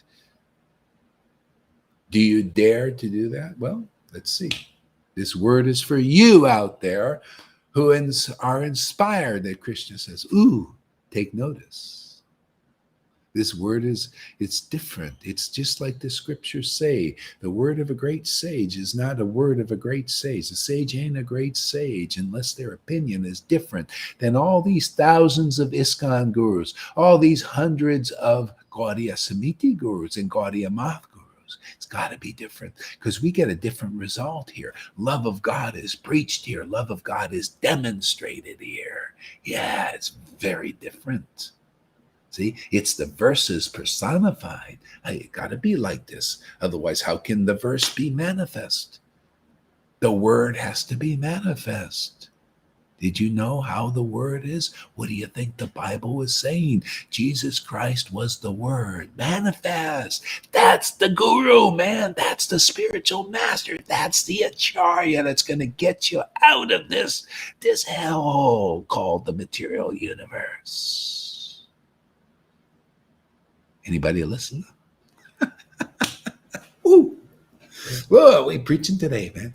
Watch out when you get a little bit of just a little taste of Radha's grace. That's all it takes. Limitless power to deliver the souls. Whoever believes this word, man, are you going to get a result you can't get anywhere, man? It's worth it. Yeah. You get Vrindavan, man. What else is there that's of any worth, really? He does not care for the injunctions or reasonings of the Shastra. That is the way of spontaneous love. Okay? That's the way Raganuga Bhakti. If you're thinking right there, see in that book by Vishwanath Chakravarti, he says, if you're thinking, oh, I can't go to Gaurahari's place, that bhakti is too high. Or it can't be that because that bhakti is too high. I have to earn it. Oh, you got to earn this. Well, the Lord said, I came to give it. I the same thing. Now, I already got the order, man. Well, I come here to give it, man. You know, we're here to give it. My Lord gives it here through this Sangha and these devotees here. Okay? And you think you want to attain it, or you're teaching the path. Oh, you attain Krishna's mercy, attain Krishna's mercy. Do it by doing all these rules and regulations and injunctions of the scriptures, right? And our preaching's a little different. We say, no, attain it this way, the easy way. Come into the association of already ecstatic devotees who already have this mercy of bhakti and pure love of God. Just come and bask in the association of these kinds of devotees. And I just say that it make it easy for you. Anybody want the easy path? Am I lying? Am I speculating? Am I exaggerating? No, at all. Not at all. Because this stuff is working like this. Look at people. Look at the bhakti manifesting here, because we're doing the realest of the real paths, the highest truth being preached here. See, directly, we take the Bhagavatam and explain it and make it even more clear. Take Chaitanya Charitamrita principles and make it more clear. Oh, look at this. Take Radha Rasa Siddhanidhi, the highest book in the universe, and make it more clear. Tell me there's not limitless spiritual power pumping through this Sangha here, or what? That making any sense to anybody? Or am I just a madman speaking in the wilderness? Make way straight the way of the Lord. Well, I think we're straightening out everything here, straightening out the real path for the real mercy and the right away mercy. Get it quick. Get it while it's hot. Yeah, just come into this frying pan here. Let's fry that Maya, man. Let's fry it, man. Let's burn it up, man. So have a great bonfire. Don't we all like bonfire? We're having a bonfire. Just come in here, man, burning up every obstacle in the way, every anartha, everything. Let's have a big bonfire. So this love of Krishna manifests in here, in everybody's heart here.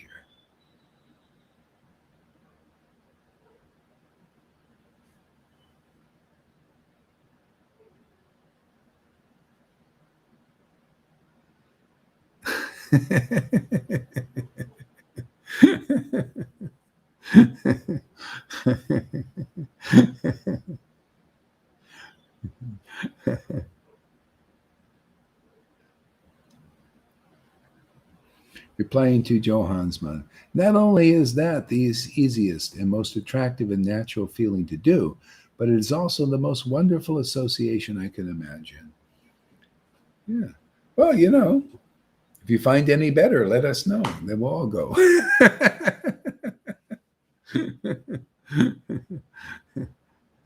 Tanner, let's see what Tanner has to say. I thought about what my uncle said in his unknowingness. Love is good, but control is better. I didn't agree with that. Here, we'll explain that. See, Maya is speaking through him truth. But you got to have the right understanding. You have to get this special mercy, and then you can see it. See? So his uncle says, in unknowingness, see, he's in unknowingness, right? But there's a knowing there, though. And he doesn't know what it is. Okay? So love is good, but control is better. Okay? So if you put them together, it's perfect. The verse is perfect, what he's saying. It's a perfect verse. See, love is good and control is better. So, see, but the control is in a sense better, but it's more or less equal. Because if you have real devotion, real love, you get control over who? The most important person it is to control. See, the difference between the control of God and the control that Bill Gates, say, for example, I don't thank you, Bill Gates, for your preaching. I have nothing against you. I would like to invite you here. Anybody, and Fauci too. You can come here. There's shelter for you, real shelter here, man. You know, these guys are in fear and all of they're so afraid. That's why they act like that, you know. So anyway, and they want their followers to be in fear, so they act on the same platform, except they're on, you know, artificially on another platform. But both are in fear. Both parties are in fear. Fear and anxieties, unlimited fear and anxiety, all of them. Anyway, that's what it is when you're a servant of Maya, you know, the Lord's illusory potency. See, so Bill Gates is thinking, yes, control is better. You know, I want to control the world. See, then I'll feel great. See, that greatness is this thing. They think I can have love, this good feeling if I get control over the world. See, this is what I love to do. See, their love is motivating them to try to control the whole world, track and trace it, reduce it, act like God. Basically, like be a God on this planet. See, be an authority. Oh, look, they're listening to what I'm doing, what I'm telling them to do. They're doing it. Wow, man, I am powerful. I'm a great king in this world. Look at all the respect I'm getting from these blind people. Of course, they're not thinking they're, well, no, they're probably thinking they are blind. They know that.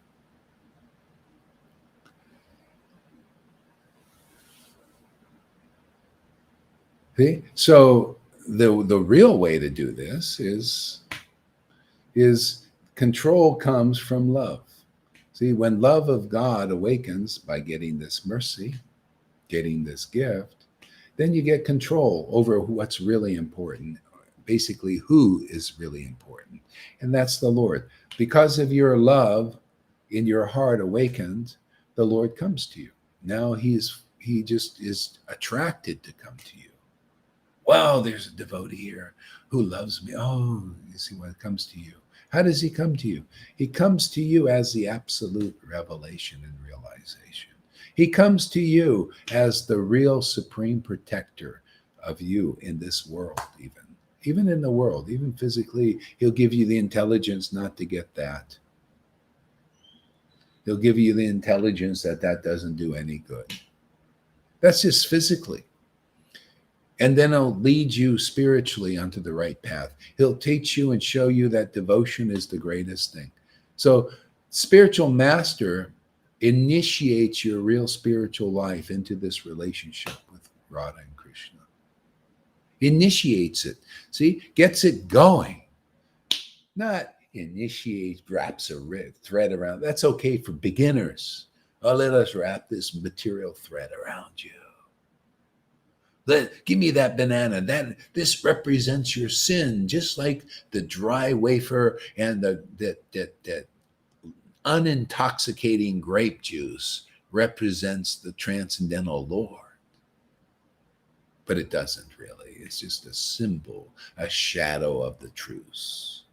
No, this isn't. You want people say, I want an initiation of Radha. You come here regularly every day. You're getting initiated into Raganuga Bhakti, where this automatically, spontaneously initiates and ignites your attractiveness to Vrindavan, initiates this bhakti, this love, burns away all of these anarthas and karmas in the fire of sadhu sangha.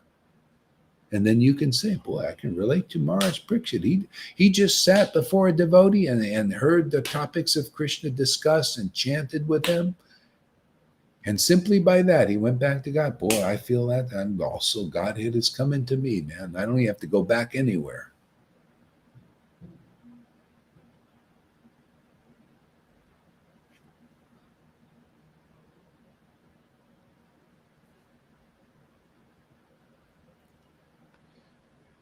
Tendency to make things complicated. Yeah, that's true. Well, to make things complicated, you can't help it. You're caught up in the complicated meshes of the modes of nature. This path uncomplicates everything, makes everything easier.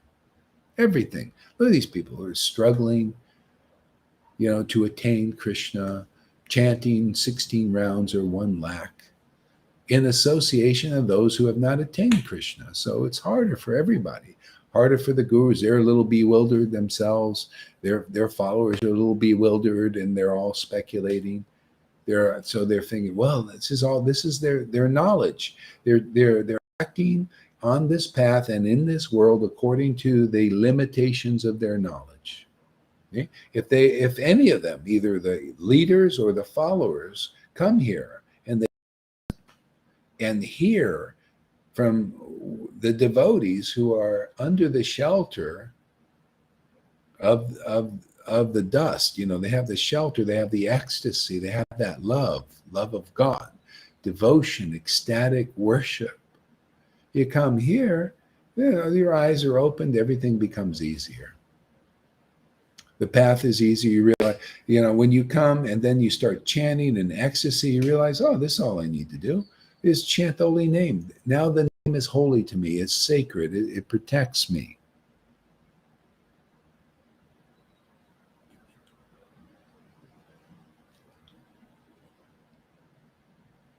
See, it protects me.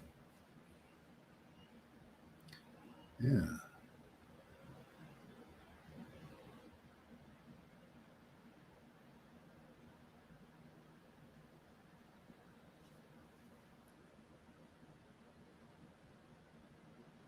Apocalypse, all is uncovered. Yeah, apocalypse, all is uncovered. Yeah, is exactly what it is. And this is important to uncover, wouldn't you say? This is an alternative. This is a very special option for the world. Yeah. Narada Muni said to Gopakumara, because see, Gopakumara, first of all, he chanted the holy name and he felt this union with the Lord. He just, the holy name was very powerful. It detached him from the world. It attached him to God, all this. And so he's very attracted to the pastimes of the Lord. And Narada Muni says, may you be protected by the pastimes of the Lord. So what is the deep meaning of that? Well, one thing comes to mind.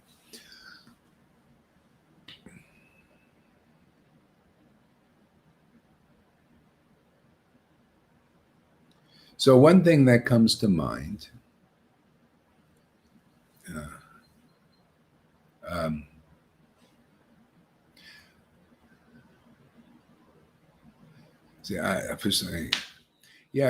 maybe stop commenting for a while, Karuna. I don't know. It's just interrupting. Maybe just listen, listen more, try to focus more. That's, what was my train here?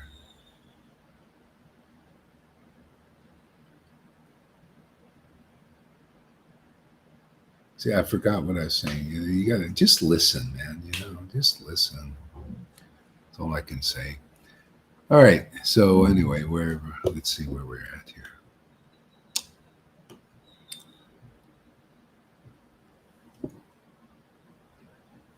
I meditate on the dust of Radha's feet, dust that becomes a Kamadua cow, to give the nectar of Ras as the devotees celebrate a festival of spiritual love. Yeah, so anyway, people have to become qualified in this way. You come and associate with devotees, and then you become qualified to drink this nectar from the dust. The dust are these verses. The verses are non-different than the personal association of these devotees. That's why Prabhupada said, I will live forever in my books. See, he's the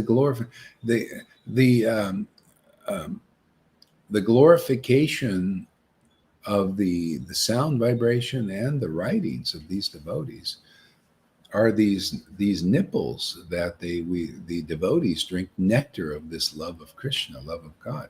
So that's why you got to come into their association. And then you'll get that kind of protection too. Then the pastimes of the Lord protect you.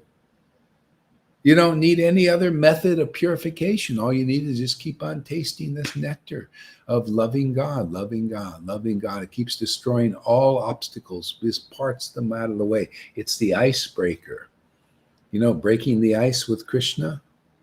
You know, just like the word, breaking the ice with some beautiful woman or man, you got to break the ice, right? What's in the way of your connecting and communing? See, Sadhu Sangha is the icebreaker, breaks the ice between your relationship and with Krishna and Radha and devotion. See, breaks the ice. See, Sadhu Sangha. You're with a real devotee, a real spiritual master, empowered by the Transcendental Lord to break the ice between your soul and him. Okay? So that you can feel God, that you can also get the shelter like the guru has a shelter. What good is it to have a guru that doesn't have the transcendental shelter of the Lord, doesn't have transcendental taste for the ecstatic worship of the holy name of God and his pastimes? Not much good. Can't help you very well.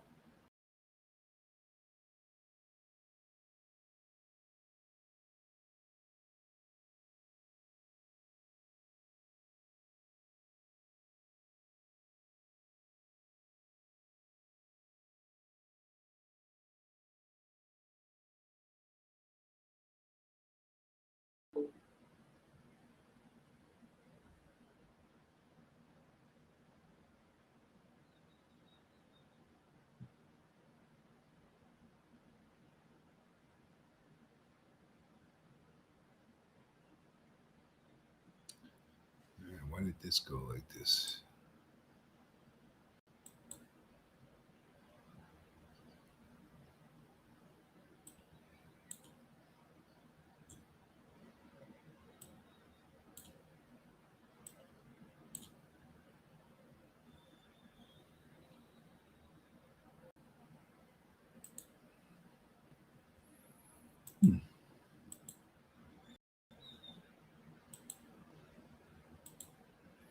I don't know why we got this thing here. I'm going to refresh this here, see what happens. I'll be right back. Don't go.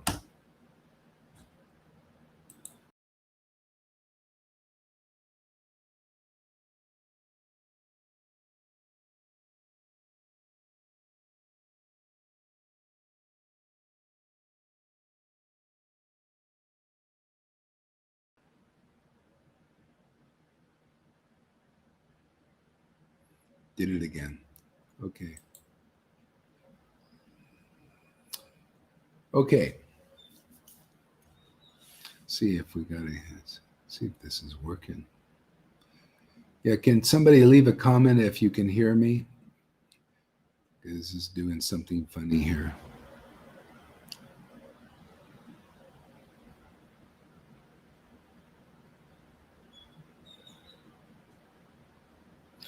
Yeah, just somebody leave a comment so I can see if we're broadcasting all right. Yeah. Okay, good. Thank you.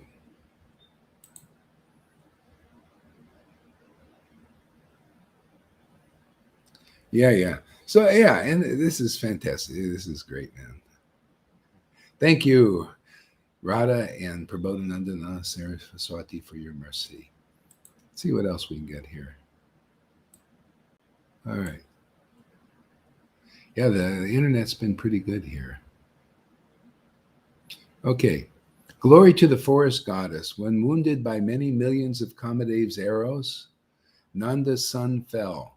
She brought him back to life by splashing him by many waves of blissful nectar of her touch. I explained this before. The beautiful explanation of this is the see, when Nanda's son fell, wounded by millions of Kamadeva's arrows. One way you could look at it is from our point of view. See, Nanda's son fell. That's, you see, everybody in a sense ultimately is a son of God. See, and you're brought into becoming a son of God through the Son, through the arisen Son, where the Son is arisen in the devotee. See, that's the big brother, the spiritual master. See? So the sun has been dimmed out. That's the soul. The soul has been dimmed out because it's wounded by Kamadev's arrows. What does Kamadev's arrows represent for us in this world? See, our sun, the soul has been dimmed down, has been covered because it's wounded by lust. See, Kamadev's arrows is lust for money, lust for children, lust for buildings, lust for material things. See, wounded. See, he's wounded by Kamadev's arrows. See, the lust of the world. Cupid represents love of the world, not love of God, love of the world. Love between man and woman and child and father and son and all that stuff. Okay, that's fine. That's human love. We need something more if you want to be liberated. You need a higher quality of love. See? There's now Radha represents devotion. This is why the saviors come bearing devotion. See? They come to awaken devotion in us. See, now when you see this verse, you see when this love comes to you, see, revives you. It revives Nanda's son. See, now, you see, Jesus, the Father came to Jesus and said, "Son, see, my son, see, in whom I'm well pleased." See, well pleased here. It's my son. See, his son. And you become a son. And that's why you see Jesus was the firstborn in that sense. First fruit of this intimate relationship. And then so St. John preaches the path in his book. He said, those who receive Jesus are born not of flesh and blood, but born of the word. See, the word is the truth. The truth will set you free. What truth? These truths we speak here every day. These truths are not spoken by those thousands of gurus in ISKCON or any of the Gaudiya Samiti, because you got to be the manifestation of the word in this world. You got to be truly used by that sun of the spiritual world, the sun, the bright sun of that spiritual here on this planet. That means bright, conclusive truth, bright, dazzling, shining, a light in this world so you can see what is real. What is the real goal? What is the real path? See, that's what the Son of God does. See, God's is the truth, is the ultimate sun, and he radiates in this world through his associates, through the bona fide acharya, bona fide spiritual master. You get such a clear conception of what life is about, the essence, and no other way. That's why, if you're a real guru, if you're out of those thousands, there's one, it's this style, man. You will radiate. You'll be a true son of God in this world. You're the son of that ultimate sun. If you're not that, you're not a ray of Vishnu, move aside, man, because we're building them here. We're converting them and making them here. Dazzling suns, man. You know? Isn't this what we need at this time? How is the darkness going to be dissipated in here? Why do you think Prabhupada wrote the Bhagavatam, man? Why do you think we're preaching the real Bhagavatam here? To dazzle this sun in this world, to show its dazzling radiance. See? And to show this light so that people can follow this light. See? To the end of the tunnel and enter Vrindavan. Devotees, they're like that tarot card. They hold the light, that the hermit, he's holding the light, man. That light, that this is the light of truth. We need truth about ecstatic worship, man. We need more of that light, man. The truth about the glories of it, the truth about the revelations of the real understanding of how to get there. Whereas the real path is the understanding of the devotee and the ecstasy of the devotee. That's why it's glorified in Narottam's song. From that spiritual master, ecstatic prema emanates, and by his word or her word, ignorance is destroyed.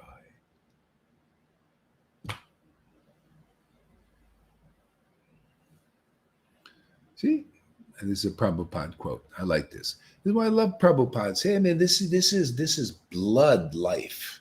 You want the blood of Jesus, man? It's his words. You want the blood of Prabhupada? It's their words, his words. So the life aim is to return back to the spiritual world. Okay? And to explain that a little more. So a neophyte will think, oh yeah, I want to go back to God. I want to be with Krishna. I want to go back to God. And I don't want to be in the material world. That's not really a pure devotee. The Lord, the devotee, the real purified heart of a devotee is thinking, hey, Lord, man, just whether I'm in the material world or the spiritual world, just be with me forever. That's all I want. Let us get together and dance, man. Let's have a dance. And from that dance, I'll do and you'll do, and everything will come from this beautiful poetic dance of our meeting. What do you think these classes are? Just a dance, man. I'm just having a dance with my Lord. Okay? And from that, everything comes. Okay? Inspiration comes, purification comes, disciples come. Just from dancing with God. This becomes attractive to intelligent people, or the intelligence Krishna gives them. Oh, yeah, man, I want to dance with God too. It should be attractive. If it isn't, well, you think that's dancing out there? Are these gurus dancing? Are these Brahmins, sannyasis dancing with the Lord? Are they in the rasa dance? Is that rasa transcendental? You can see it's transcendental here. It's no brainer, obvious. If you don't, you're just an illusionist, man. You're just an illusion. You're like these demons, trying to create an illusion. Oh, Gohar, he's a Sajja. Don't go over there. Oh, Gohar, he's a Sajja. Don't go over there. Oh, you're an illusionist. Anybody saying that? No, this is so real. You come here 30 days, I'll prove that this is real, man. This is as real as you're going to get. This is true as you're going to get. This is as ecstatic as you're going to get. Well, that's not really true, actually, because it'll become more ecstatic.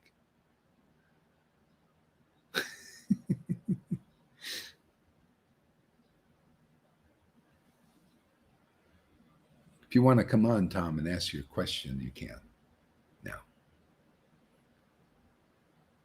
So material love is full of suffering and many different kinds of pain, trials, tribulations. To know and experience this higher pure love is such an unbelievable, amazing gift and can change your entire perspective on everything. See, experienced devotee. See? A little waitress there, food service waitress. She's coming here and getting a result. See, this is our Lord, my Lord, your Lord, your Lord's, the true Lord. He's not a respecter of anybody. He just wants to see who likes to associate with my devotee, likes to associate with me, because they get my association through that devotee and no other way. If you don't like this association here, you don't like the ecstatic worship here, you don't know who you're worshiping, you gurus out there, you sannyasis out there, you blind followers out there, don't know the Lord you're worshiping, but we do. We can say, like Jesus said, we know who we worship, but you don't. Would you like to know? Well, you're going to have to come here. You're going to have to come into this association.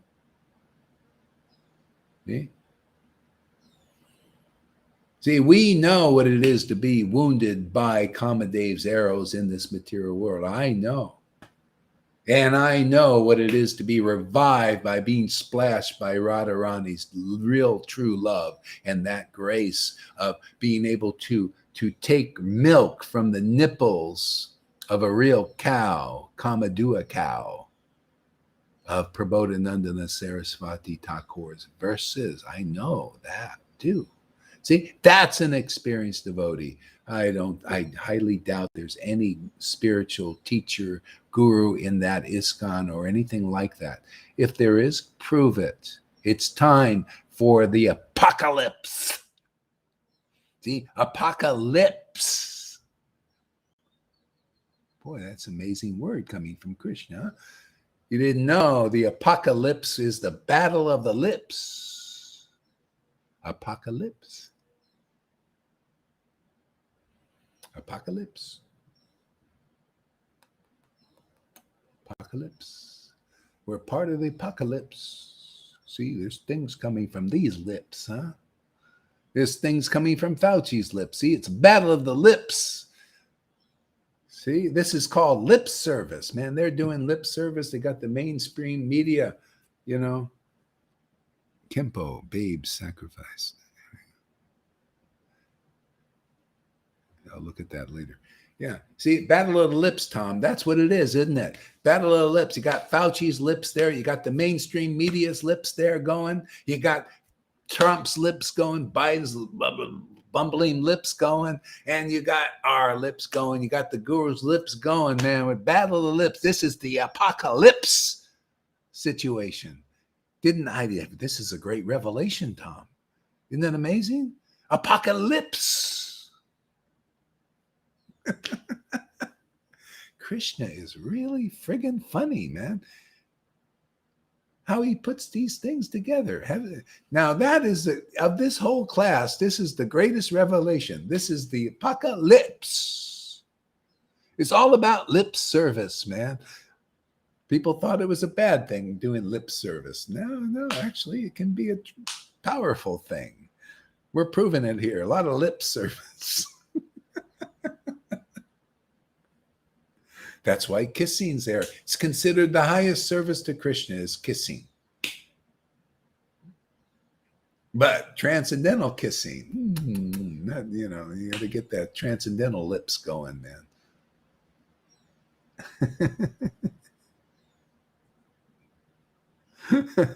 I want to dance. Yeah, there we go.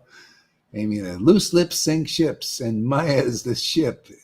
This is true lip service. Yeah, that's right. Our lip service. See, loose lips sink Maya's ships. That's why these lips get very loose when they drink this nectar coming from the Kamadua cow of the dust of Prabodhananda Saraswati Thakur's glorification of Radha and Krishna. Or Radharani, mainly here. Yeah, these lips get really greased, man, very loose, man. Just drinking that nectar, man. It's nice. And then you do real lip service, man. Lip service, the best of all services. Oh, look at it. The whole world was created by the word, right? Well, just one word from God. His lips coming from the, lips are part of the word, right? You can't, without the lips, you can't form a word, right? So from lip service, this whole world was created and activated. So why can't we initiate people's spiritual life by lip service? As a matter of fact, that's conclusive. That's the way it is. Look at Maharaj Parikshit. He attained the kingdom of God by lip service, the lip service of Shukadeva Goswami. See, when you chant the holy name in ecstasy, you're doing lip service, right? Lip service. The greatest of all services, especially when ecstatic love is manifesting.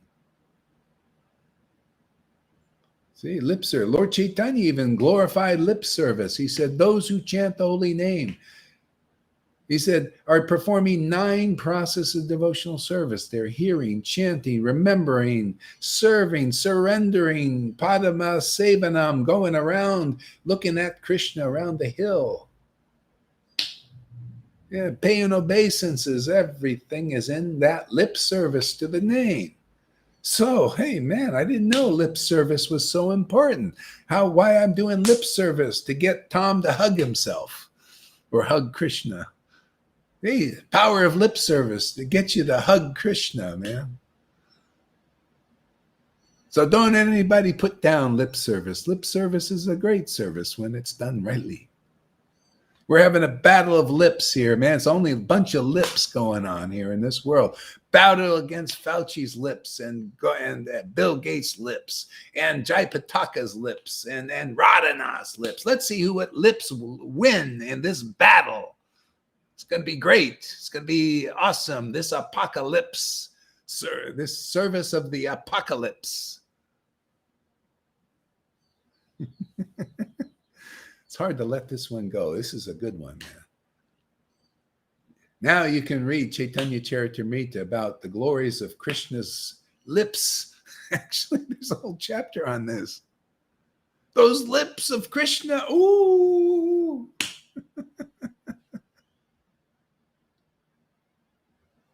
In the beginning, there were the lips. So, Tom, ask your question. What is your question? Yeah, that's why I wrote it in the comments. You wrote it in the comments. Read it. But I cannot scroll back because it was too far. Okay. All right, so you want me to read it? Some other person can do it. Okay, I'll read it. Is this the one, Kempo? No, that's somebody else. Okay, you wrote started with, I have, this is my question. Okay. So, okay. Do you remember? Can you just... It was okay, so this, okay, all right. So this is the real aim of life. Is that one? No. Before that? Yeah, it was very in the start of the. Oh, in the start. Okay. Oh, yeah. I can't go back to that because I refreshed. That's the problem I also have. So I asked if somebody else could. Yes, here it is. Thank you, Amy. Okay, you read it. So you were reading about Narottam. He was not interested in religion and non-religion, but he was interested in real. He was interested in real yoga. That was the text you were reading. Oh yeah. Okay, yeah. Actually, he was not interested in religion or non-religious things. Yes. I mean, he was so advanced. A lot of these people, they were from Vrindavan. I mean, really, they had no interest. Narottam was even born in a rich family. He was a prince. He was kind of like that guy with the Buddha. You know, the Buddha was a prince and ended up renouncing everything. Well, the same thing with Narottam. He was not interested in doing sinful things or religious things. All he did was meditate with devotion on the name of God. That's the path we are following here. Some of us still, I mean, I still have attachments to things. I'm not like Narottam in that way. I mean, Narottam didn't have anything. These guys, these Goswamis, very, very amazing. They came at the time of Lord Chaitanya, and they're very powerful devotees. But by their mercy, we're able to follow that path and basically get rid of all our problems that way. Work things out, work out our desires and everything, but still make steady, continuous progress on the path of prema. I mean, this is my experience. Still going deeper, getting more attracted. See, just more insights, more. That's what it's all about. And then we just working out our desires. So you have desire for this and that, and just work it out, man. Okay, 6 babies sacrificed. So Krishna. So yeah. So he was interested in yoga, real yoga. See, real yoga is union. Yeah, union this way, union by tasting the name of God. That's a union, the highest union. Yeah, that's why the most advanced devotees chant the holy name in intimacy and ecstasy.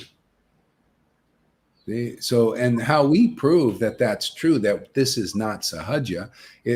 Listen to the revelations and realizations on these verses. See, so you can see, oh, well, you obviously must be getting real knowledge like Bhagavad Gita 10 and real understanding. Otherwise, how can you understand these things if you're doing a false thing, if you're cheating people, if you're not really in genuine ecstatic devotion, pure love of Krishna? How can you come up with these things? How can you understand these verses that no one else can understand? Explain these verses no one else can explain. How can that be done? Has to be real. See? Now, isn't that thinking logically and clearly? This gets you out of believing these illusionists. They just come and say, oh, Gaurahari and Lalita Ganga, you're sahajas. You're sahajas. And they can't prove, yeah, oh, really? Well, I can prove that we're not sahajas. She might not be able to prove it as well as I can, because all she can right now do is a lot of ecstasy and some explanation, and it's just going to get better. So I'll defend that. See? Here you can see the ecstasy, and you can hear a very logical, clear explanations of these verses. That's what other proof can you get? Okay? What other best proof can you get? Otherwise these illusionists, they keep a lot of people out of our Sangha here because people believe them. They believe, because he said Gaurahari Sahaja and he's got a dhoti on and he's got rubber stamps of their group, therefore Gaurahari is a Sahaja. Oh, that is such a deep way to use the standard. No, that ain't deep at all. This is deep. This is clear. Okay? Yeah. Can you explain these verses that make you so ecstatic? Because if you can, then you're Bhagavad Gita 10:10 personified. Now you represent the real scriptures. You're a devotee Bhagavat. Otherwise not. If on this path your devotion will increase more and more and more, you'll become more and more conclusive about what real devotional life is. This came very rich family. Francis, rejected the wealth. He left his parents wearing, And in Kali Yuga, you don't have to do that. The Lord came to show the power of this bhakti. Generally, they've showed these persons come and be like that. You don't have to be like that. This is so powerful, this bhakti. The Lord said, I'm going to give you this, that Saint Francis even had to struggle to attain. There's a struggle in his life. Still. The Lord is going to give all these things that these great saints aspired to attain and couldn't even attain to this platform, this level. Okay, what is this? Oh, baby, sacrifice so Krishna can appear. Infant blood to speed up the appearance. Kamsa softened up and let the couple go. But Prabhupada says Narada wanted Kamsa to act sinfully to speed up Krishna's appearance and kill all the babies of dear Devaki.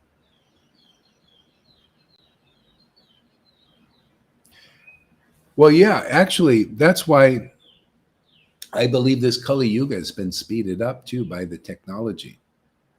See? So it causes Krishna to appear quicker because the devotees are in distress. Right now, there are many devotees. A lot of people have devotion. Not only our Sangha, there are devotees that have ecstatic devotion. You could be Christian, you could be a Muslim, you could be a Vaishnava.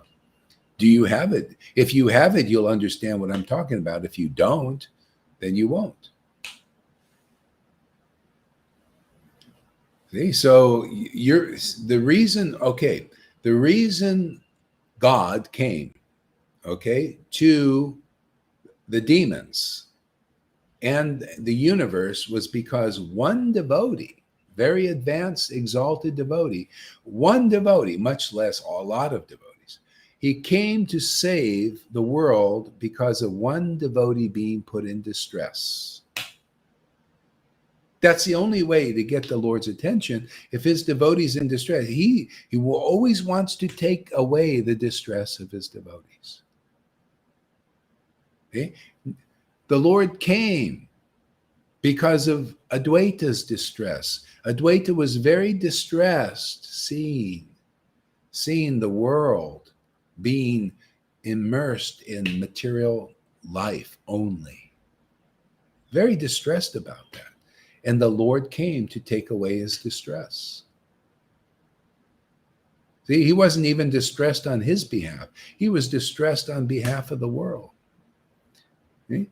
And matter of fact, Lord Chaitanya has delivered this whole universe because of the distress of his one devotee, Vasudev Dutt, who came to Lord Chaitanya and said, Lord, my heart is breaking. Seeing this world, in this karma, in the life after life, they're going to have to go through this misery.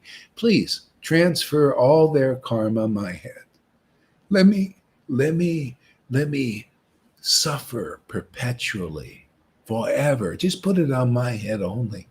Let me suffer and free them. Please do this. Boy, did that melt the Lord's heart. Okay. And what did Lord Chaitanya say? Oh, what a great desire. The Lord started to tremble. He said, oh, you don't have to suffer all of that. It's very easy for Krishna to liberate all the universes. See? So the deep, deep meaning is another revelation today coming. Thank you, Lord. I love it. See? Another deep meaning of that is that suffering that Vasudeva died. This is the desire of the Lord, actually. His desires, please heap on all that karma on me. See? But the Lord won't suffer because all that karma of the world and everything of everybody heaped on the Lord, it's just thrown into the fire and it's just burned. So there's no suffering. It's just like when Jagai Madai took the karma of Jagai Madai, for a moment, his body turned black from all their karma. They killed Brahmins' wives. They raped them. They raped spiritual masters' wives. Horrible sins. And so the body of the Lord turned black, and the devotee says, hey, you look like Krishna of Vrindavan now. Black, from golden turned black. But then burned off. Because he's the supreme fire. He swallows up Maya in his mouth.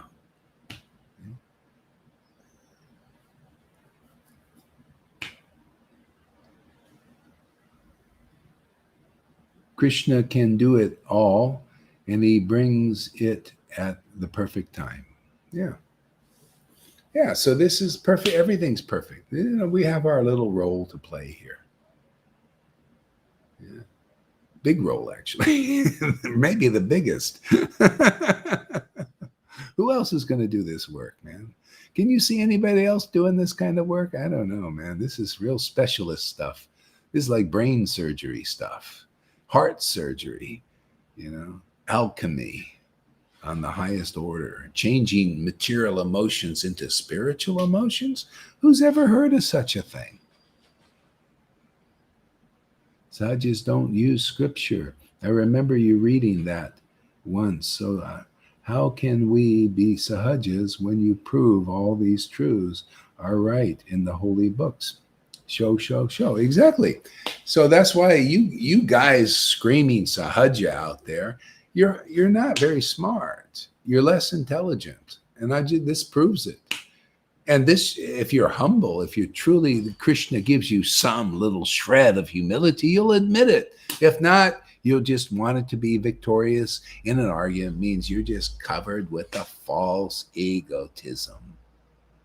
You're just caught up in the false ego of name and fame and wanting to be important, wanting to be victorious in an argument, want to be bigger, better than more than even your big brothers. Otherwise, so, for you, go out there. The Lord has got a nice big brother. He's not very nice. He's a very mean big brother out there. The only real purpose for that, actually, if you're lucky, is to drive you over here into this camp, to bring the sheep over back to the spiritual potency. That is our work, to drive you away from big brother government. Hard rules, regulations, gonna tag you like an animal, man. You know how they tag the cows with the big thing on the ear, man? Well, that's gonna be on your wrist and in your forehead. That should be Maya's tag. The big brother, miserable George Orwell nightmare is going to be. Sorry, man. That's just how it is. I think it's great, man. I'm very enthusiastic about this. Drive people here. Back home to Godhead. Otherwise, they don't come. Now we don't have to be desert fathers. Desert fathers, they would go to the desert because nobody lived. They're so materially engrossed, they didn't care about anything. Here we got motivation for the people. You'll see increasingly. Cameras are going up right now, man. Masks are on. More masks every day. I went in one mall, then every store, everybody's afraid. Then more temperature checks. Ooh, they're going wild. I went on the boat yesterday. Man, listen to this. I go on the boat. Now the signs are, you ever see those ping pong paddle signs? Looks like a pig. And all these ladies walking around, all ladies. And they look, I had the mask on like this. Like this. And the ladies with the ping pong paddle says, put it up. And they keep walking up and down looking like Nazi Germany. Look, put that mask above the nose because they know nobody wants to do this. You see what's getting very draconian. They don't, no, breathing. What are you doing breathing in this world? You're the air. It's not taxable. So put that mask on, man. We're going to start taxing your carbon breathing. See, heavy taxes, Kali Yuga, 12th canto. Everything is going to be, isn't that amazing? They want to tax the friggin' air. They want to tax the water. That's why these smart meters tax your electricity, tax. Come here, tax-free environment, man. Want tax-free? Come here, man. The Lord will take the taxes off. Oh, your body may be taxed, all these, whatever, Now he's going to give you freedom, even in this world. You'll be happy, even in a world of this thing here, because you have God, you finish your thing. He'll keep you or take you out whenever is right to do. You live free in your soul, and you do what you can do for your brothers and help them if they want to be helped. People have a great opportunity now, man. Great. You Vites out there in ISKCON and all of your groups, all of them, you could come here and get the highest wealth and benefit and everything. We prove it every day. We already have fructification of ecstatic prema bhakti in this Sangha. There's no lying here. There's no cheating here, no exaggeration here. It really works. I got the real order of Prabhupada, got the real blessing of Krishna. And it's proven that it's all real deal. You want the raw deal? Well, don't come here, man. You'll get a raw deal. Very raw, very bad, very dark.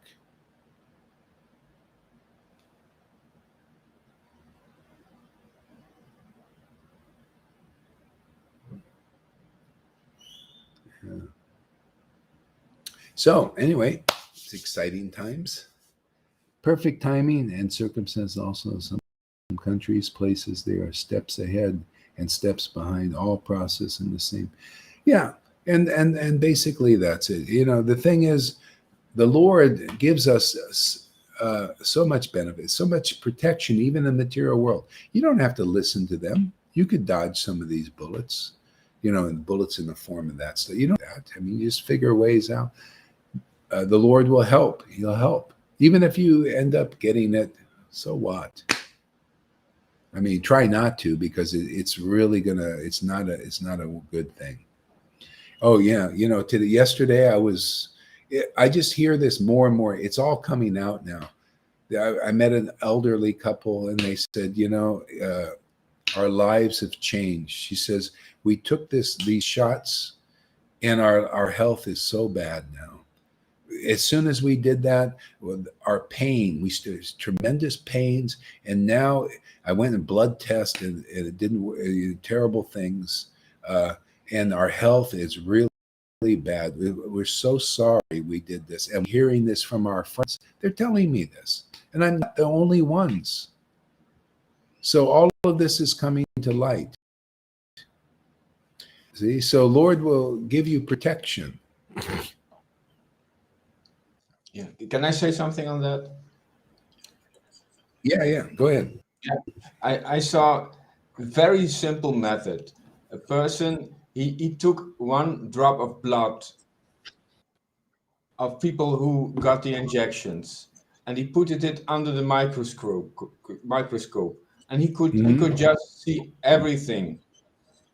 He could see who had taken the shot or not.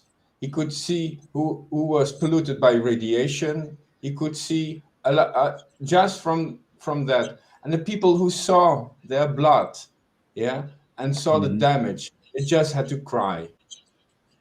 Yeah. They Yeah, send me the spontaneously video. started to cry. Yeah, send me the video, because I already saw some like that too. They taking the blood stuff and doing that. So yeah, so there's a I mean, this is all under the influence of the Lord. He's culling the population. It's this time. You could see unwanted population. A lot of people, they're just, I walk down the street, the blaring. I mean, it's ridiculous. It's so ridiculous. People just like come totally mundane, man. Mundane, like materialists, and they sitting in restaurants and loud. It's just, I mean, it's the point of, I could see why this is happening. And the people are so like darkened, and they maybe not won't listen, and the Lord is just taking the planet. So anyway, it's all, that's why I'm not here to fight all this. I'm here to fight this way. It's a battle of the lips. The truth will set you people free. That's why Jesus, he didn't get involved. They wanted him, that who is a Barabbas. Barabbas said, Jesus, you're the king, man. You should come here and take over the world like this. See, you should fight the Romans. And Jesus said, my kingdom is not of this world. See, I'm here to bring people into that kingdom. They're not here to fight these battles between demons and demigod things. This is the fight for the souls of anyone and everyone. This is the truth, man. We're here to reveal the truth, man, the truth of the glories of the name and the pastimes and the association of the real Vaishnavas, real devotees now. It's time to get real. This is the apocalypse, man, to bring even the Vaidhi Bhaktas out of hypocritical worship of Krishna with gurus who haven't realized the Lord. Time to get out of that. You had 50 years of that. Anybody realize that that's not the door? That's not the way? That's idolatry? Have you figured that out now? It's time for the apocalypse. Time for the truth. Come from the lips to liberate people, by the knowledge of the truth and set people free. Whoever believes this preaching, you're cut free from illusions that you believe in. It is only your faith and illusion that's keeping you there. Keeping you under the influence of Maya's duplicity and hypocrisy and religion. See, we're here under the truth. See, abandon all varieties of religion and surrender to Krishna. Krishna is the truth. Radha is the truth. Love of Krishna is the truth. It's time to do that. This is the apocalypse coming from these lips. Okay? This is the truth that's going to set people free. Otherwise, you listen for the lips of these gurus, 1,000 of them, hundreds of them. You listen to the lips of these politicians and these so-called doctors, sellout doctors. You're going to be destroyed. Yeah.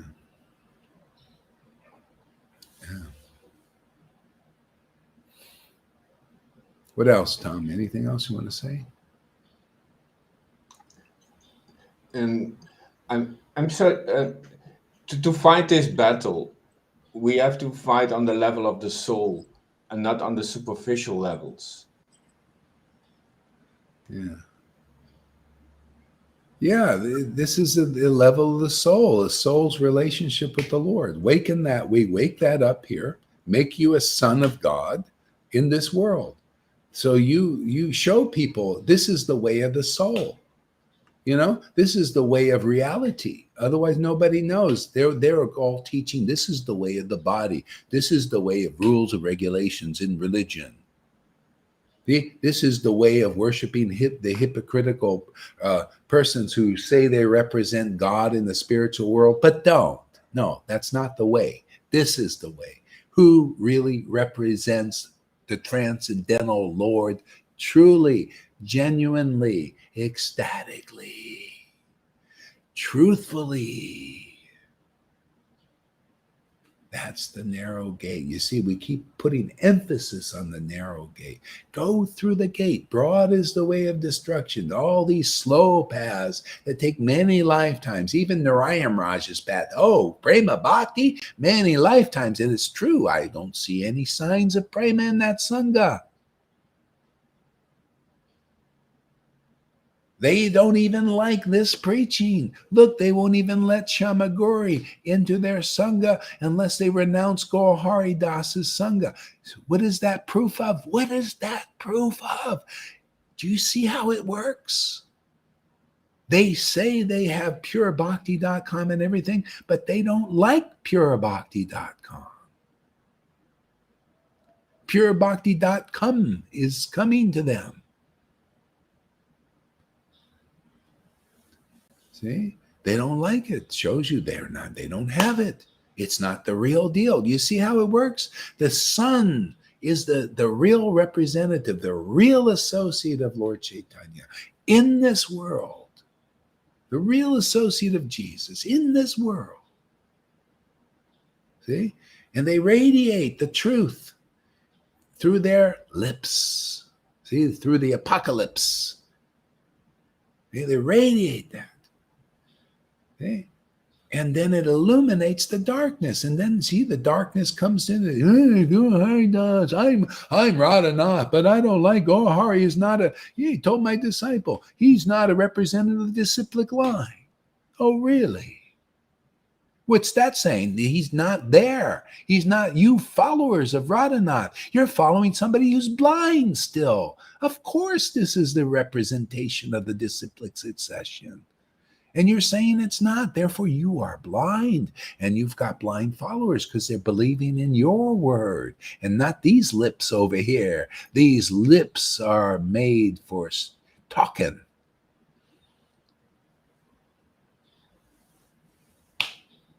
It's all about the lips. There's a song by this, what's her name? Hey, what's that song there, Amy? You probably know, by Mary something Trainer. That's her name. About lips. It's all about the lips or something. I used to do karaoke to that one too. Which one? These lips are moving. These lips are moving. Yeah. These lips are moving. Something like that. Got to have moving lips, man. Are they progressive lips? You want progressive bhakti, you need progressive lips. They got to move just in the right dance, the right way. You ever see these people? They're crooked in their mind. Their lips are a little bit, when they talk, it's a little crooked, You ever seen people? I did. I've seen it.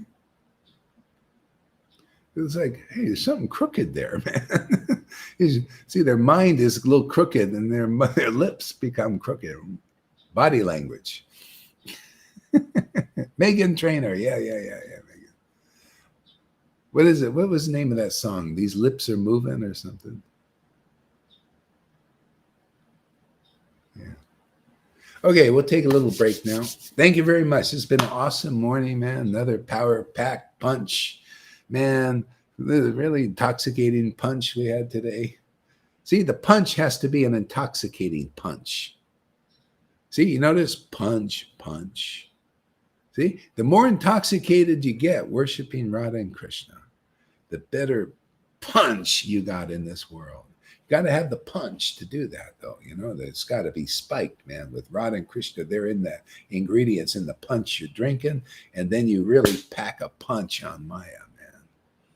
See, punch, punch.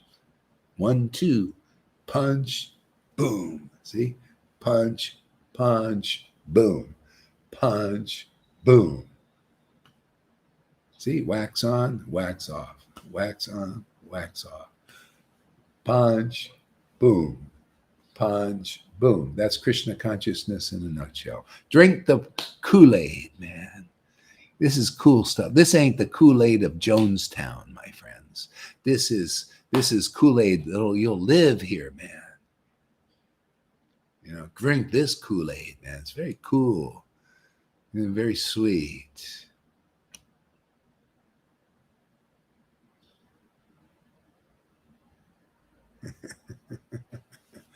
You want Kool-Aid? Come here. This is made with honey, not sugar.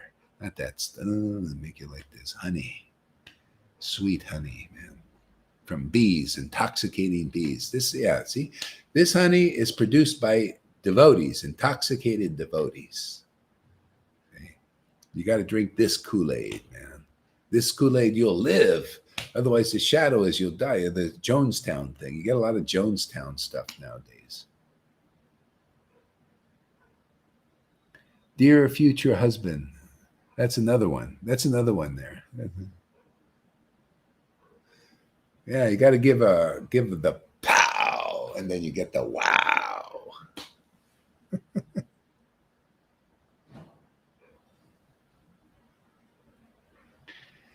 All right, well, great, man.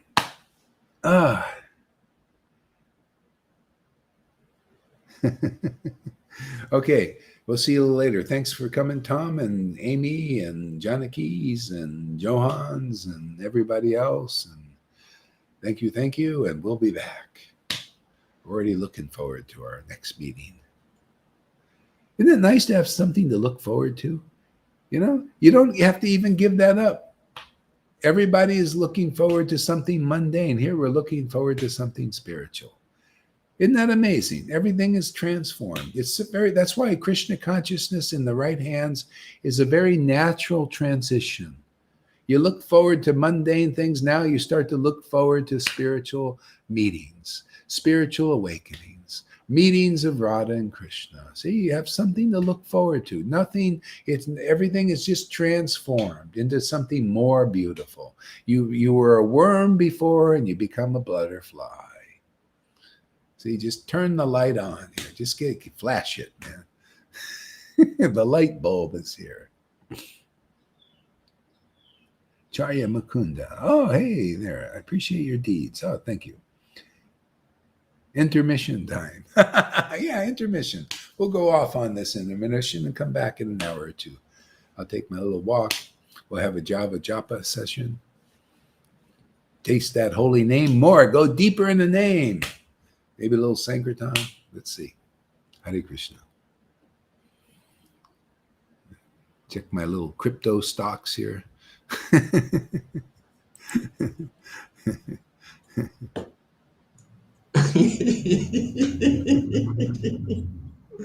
man, you got to take care of business, man. Especially now, the fiat money system's ready to collapse. Okay. They are doing silver and gold and all kinds of grasping ropes. Oh yeah, people are grasping for everything now. Yeah. You got to grasp for this. This is solid, man. People, they can't find any shelter in the silver, gold, or anything. Everything can be with this technology. Everything can be. Like you just know nothing. There's no real shelter, but really this awakening, this relationship with our transcendental God, the Lord, the true Lord. Really, this is really the only escape. The Lord, that's why, in the sense, this is really a wonderful time because it's driving. There's no other. You know how many people are becoming Christians and dedicating their lives to God now? Many. If it wasn't because of this time, they wouldn't have done it. Yeah. So it's a great time. It's a wonderful time. It's going to be intense for a lot of things, but hey, man. Mm.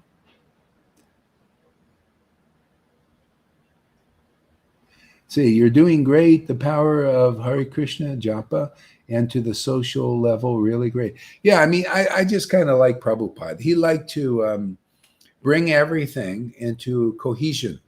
See, like multidimensional work. See how it is related. A lot of people in Krishna consciousness, even teachers and gurus, they've a lot of times they just Radhe Radhe Krishna Krishna Krishna. Okay, that's fine, but this is more like Prabhupada. He made it more relatable, more like made a bridge from where we are to Krishna. That's what I like, and I think we're following in the footsteps of these acharyas, practical, show where it all relates and how to make the bridge, how to transform our mundane emotions into spiritual reality, spiritual emotions reposed on God. I mean, and it works. This is working. People are changing. Yeah, teach them Veda too. I love it. Yeah, I love it. Yeah, teaching them Veda from the highest pastimes. Teach them, take Prabodhananda Saraswati Thakur and bring it down, ground it on the earth here, so people can hear it and understand it. See, get a nice purport on it. Well, the Lord's helping in all these ways. Okay, that's it. Haribo, nice to see you guys. See you later, alligator.